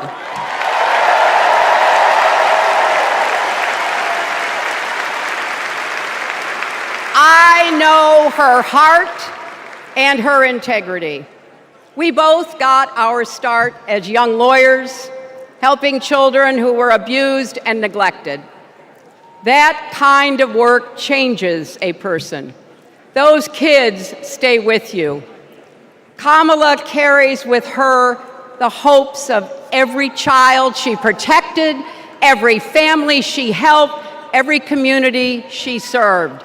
So as president, she will always have our backs, and she will be a fighter for us.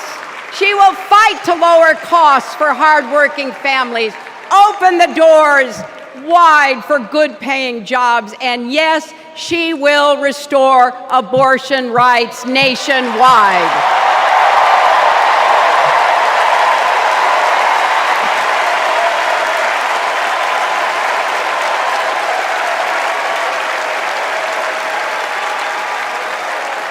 As a prosecutor, Kamala locked up murderers and drug traffickers. She will never rest in defense of our freedom and safety. Donald Trump fell asleep at his own trial, and when he woke up, he made his own kind of history, the first person to run for president with 34 felony convictions.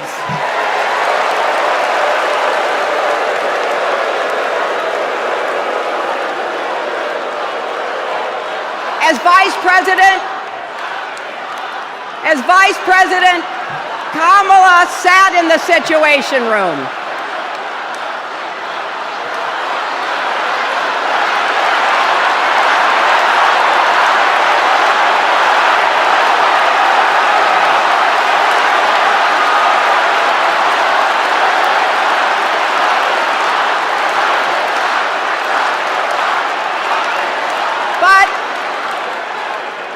We also know, as Vice President, Kamala sat in the Situation Room and stood for America's values. I know what it takes, and I can tell you, as Commander-in-Chief, Kamala won't disrespect our military and our veterans.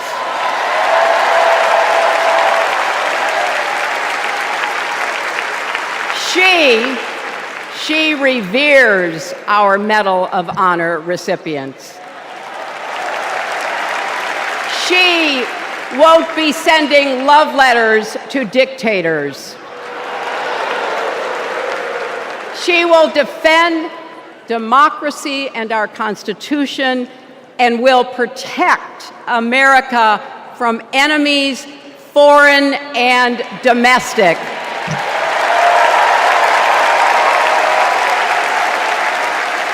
Think about it. The Constitution says the president's job is to take care that the laws be faithfully executed. Those are the words of our founders. Take care. Just look at the candidates. Kamala cares about kids and families, cares about America. Donald only cares about himself. On her first day in court, Kamala said 5 words that still guide her. Kamala Harris, for the people. That is something that Donald Trump will never understand. So it is no surprise, is it, that he is lying about Kamala's record. He's mocking her name and her laugh, Sounds familiar? But we have him on the run now.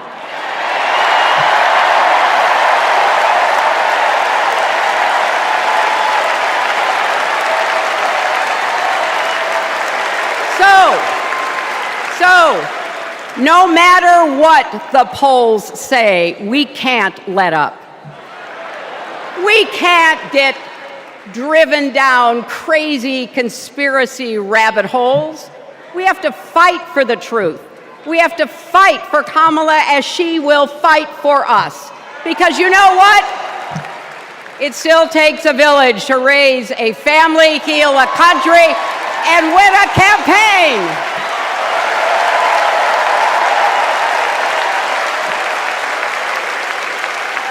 And America needs every one of us, our energy, our talents, our dreams. We're not just electing a president, we're uplifting our nation. We're opening the promise of America wide enough for everyone. Together, we put a lot of cracks in the highest, hardest glass ceiling. And tonight, so close to breaking through once and for all, I want to tell you what I see through all those cracks and why it matters for each and every one of us. What do I see? I see freedom. I see the freedom to make our own decisions about our health, our lives, our loves, our families.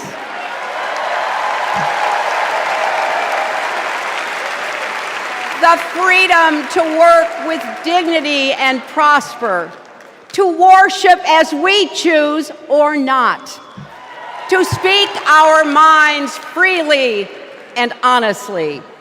I see freedom from fear and intimidation, from violence and injustice, from chaos and corruption. I see the freedom to look our children in the eye and say, in America, you can go as far as your hard work and talent will take you, and mean it. And you know what? On the other side of that glass ceiling is Kamala Harris raising her hand and taking the oath of office as our 47th President of the United States.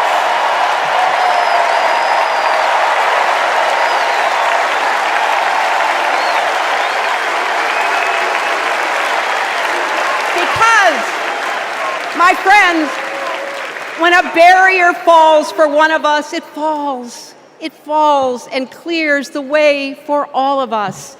So for the next 78 days, we need to work harder than we ever have. We need to beat back the dangers that Trump and his allies pose to the rule of law and our way of life. Don't get distracted or complacent. Talk to your friends and neighbors. Volunteer. Be proud champions for the truth and for the country that we all love.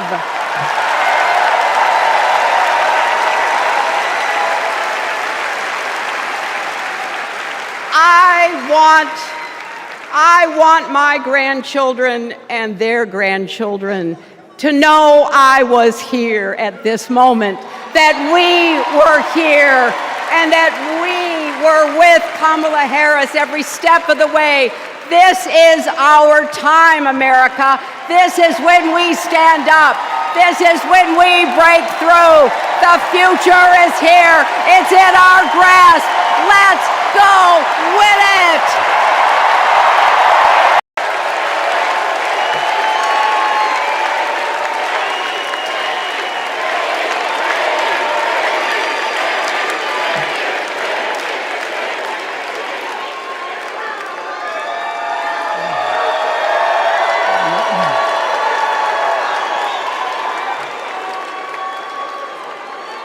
Hello, America,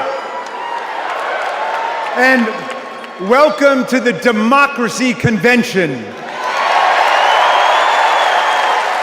Welcome to the Freedom Convention. And thank you for the beautiful weather, Chicago. It's been a little rough on Capitol Hill, where it's not just the heat, it's the stupidity.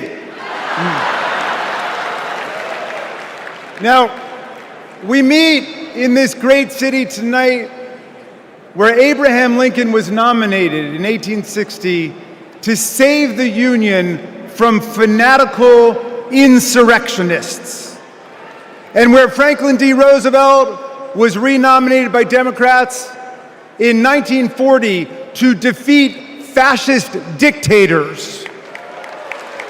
Now, we fight in our time to defend our freedom and our democracy against the banana Republicans who have converted Lincoln's party into a dangerous cult of personality.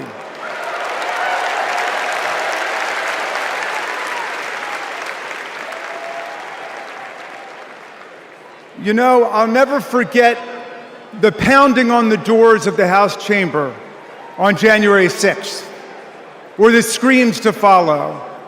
Hundreds of our police officers taunted and attacked, 140 of them wounded by extremists wielding baseball bats, steel pipes, even American flags. 5 people died that day, and 4 more of our officers took their own lives in the days and weeks to come. All of this after Trump was defeated by more than 7 million votes by the great Joe Biden.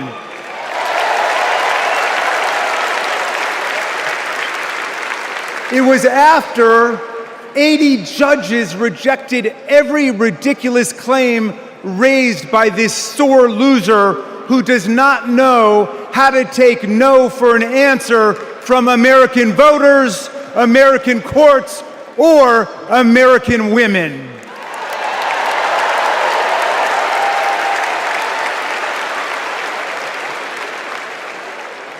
Remember what the mob chanted as they stormed the Capitol and injured our officers? Hang Mike Pence.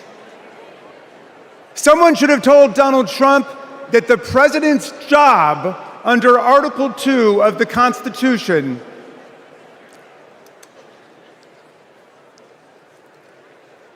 Someone should have told Donald Trump that the president's job under Article 2 of the Constitution is to take care that the laws are faithfully executed, not that the vice president is executed.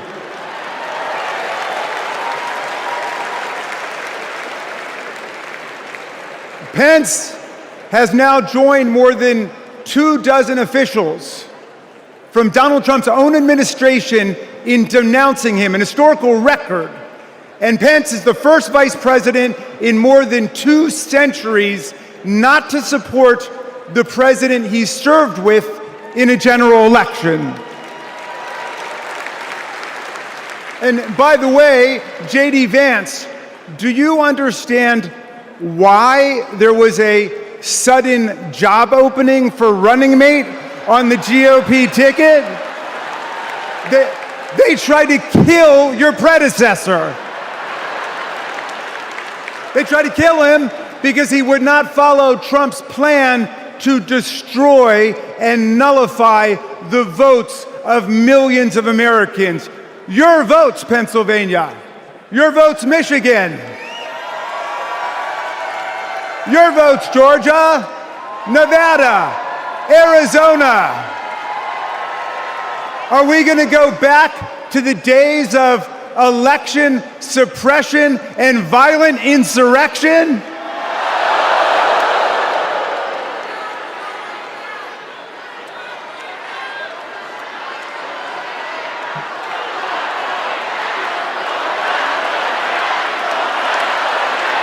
We're not going back.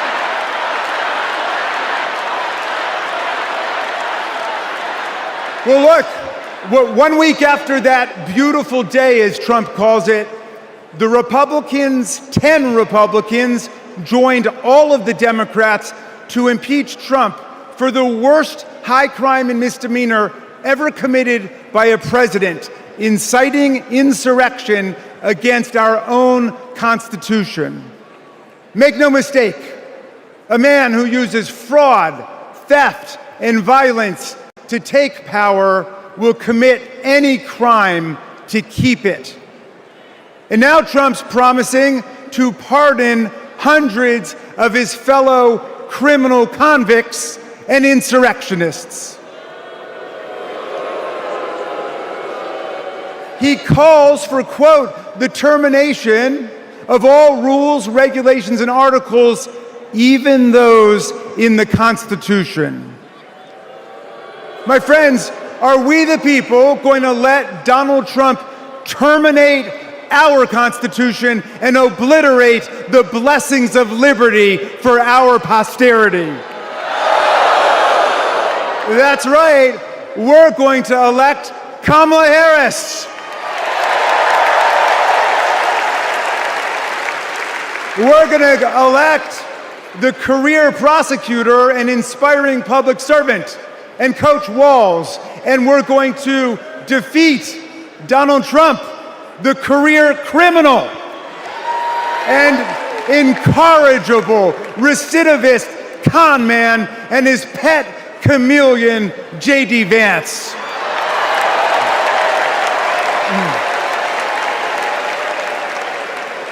And America, let's make it a landslide so big that Donald Trump and his kangaroo court Supreme Court justices cannot even try to steal it.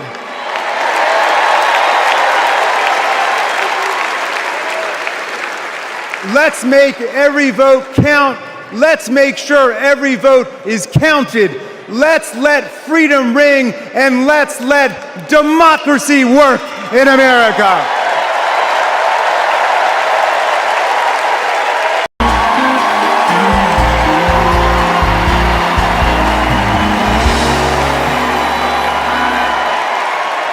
Well, good evening, America!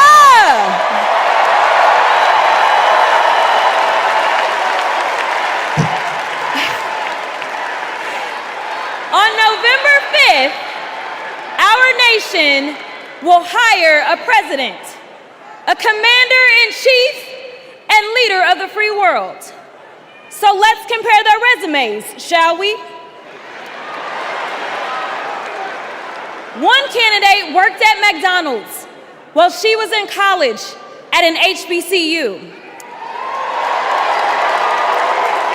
HU. The other was born with a silver spoon in his mouth and helped his daddy in the family business. Housing discrimination, that is. She became a career prosecutor while he became a career criminal. With 34 felonies, 2 impeachments, and 1 porn star to prove it.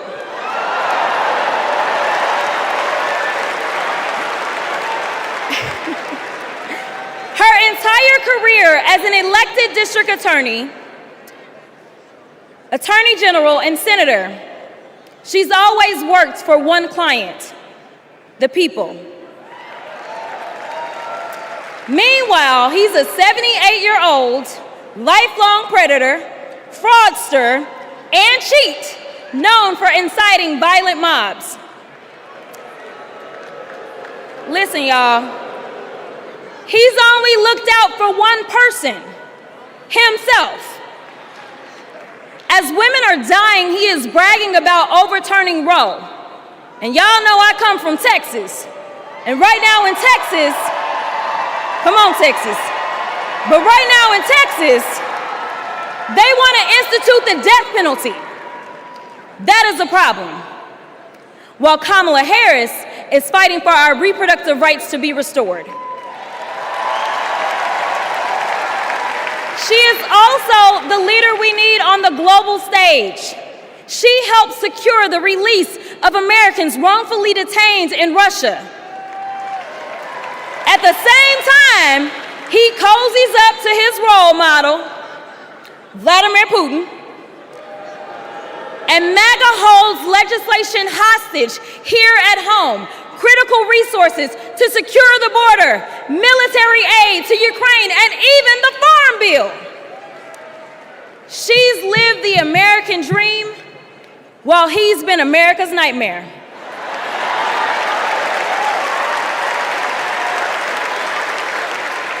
America, looking at the two choices before you, who would you hire?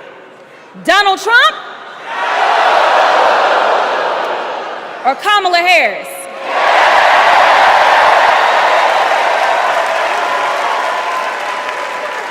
Kamala Harris has a resume. Donald Trump has a rap sheet.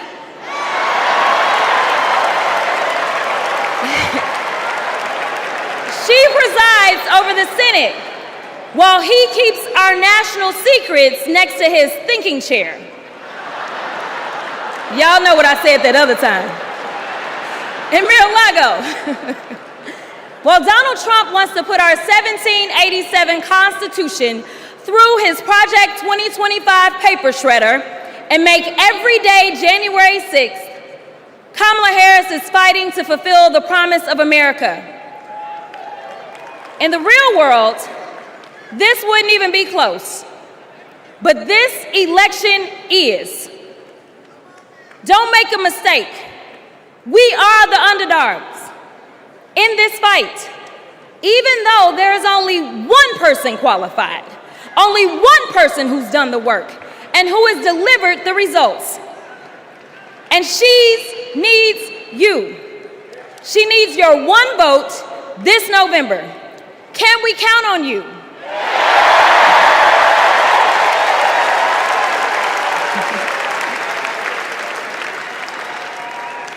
Some of you know a little bit of my history, some of you don't, so let me tell you. I was a public defender.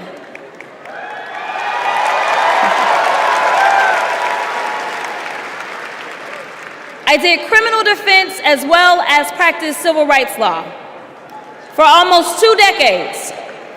I know a good prosecutor when I see one. Kamala Harris is the kind of prosecutor we long for in the cases like those of Breonna Taylor. Yeah.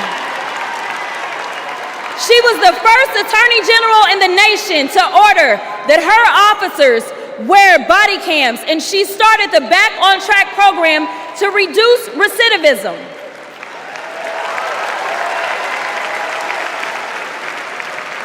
Listen, y'all, she did all these things because she genuinely cares about people.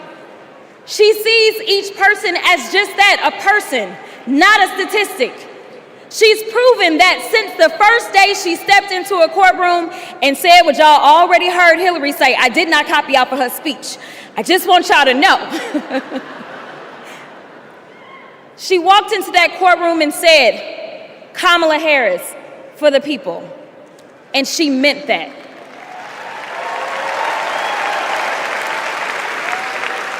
Many of you know her credentials, but what I love about Kamala Harris goes beyond her resume, is that she sees the humanity in everyone. She's the only candidate in this race who is capable of empathy.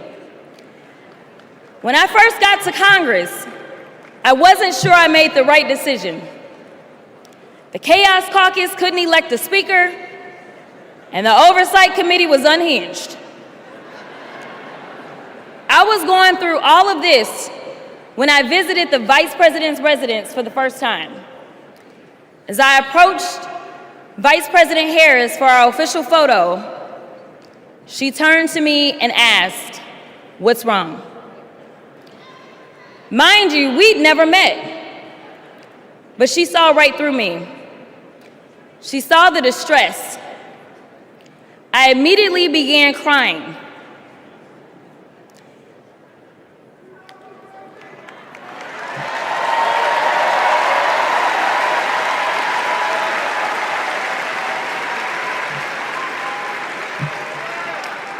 And the most powerful woman in the world wiped my tears and listened.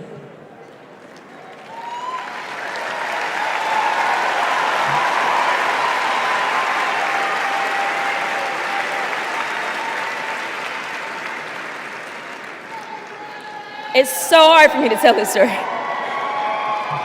She then said, among other things, you are exactly where God wants you. Your district chose you because they believe in you, and so do I.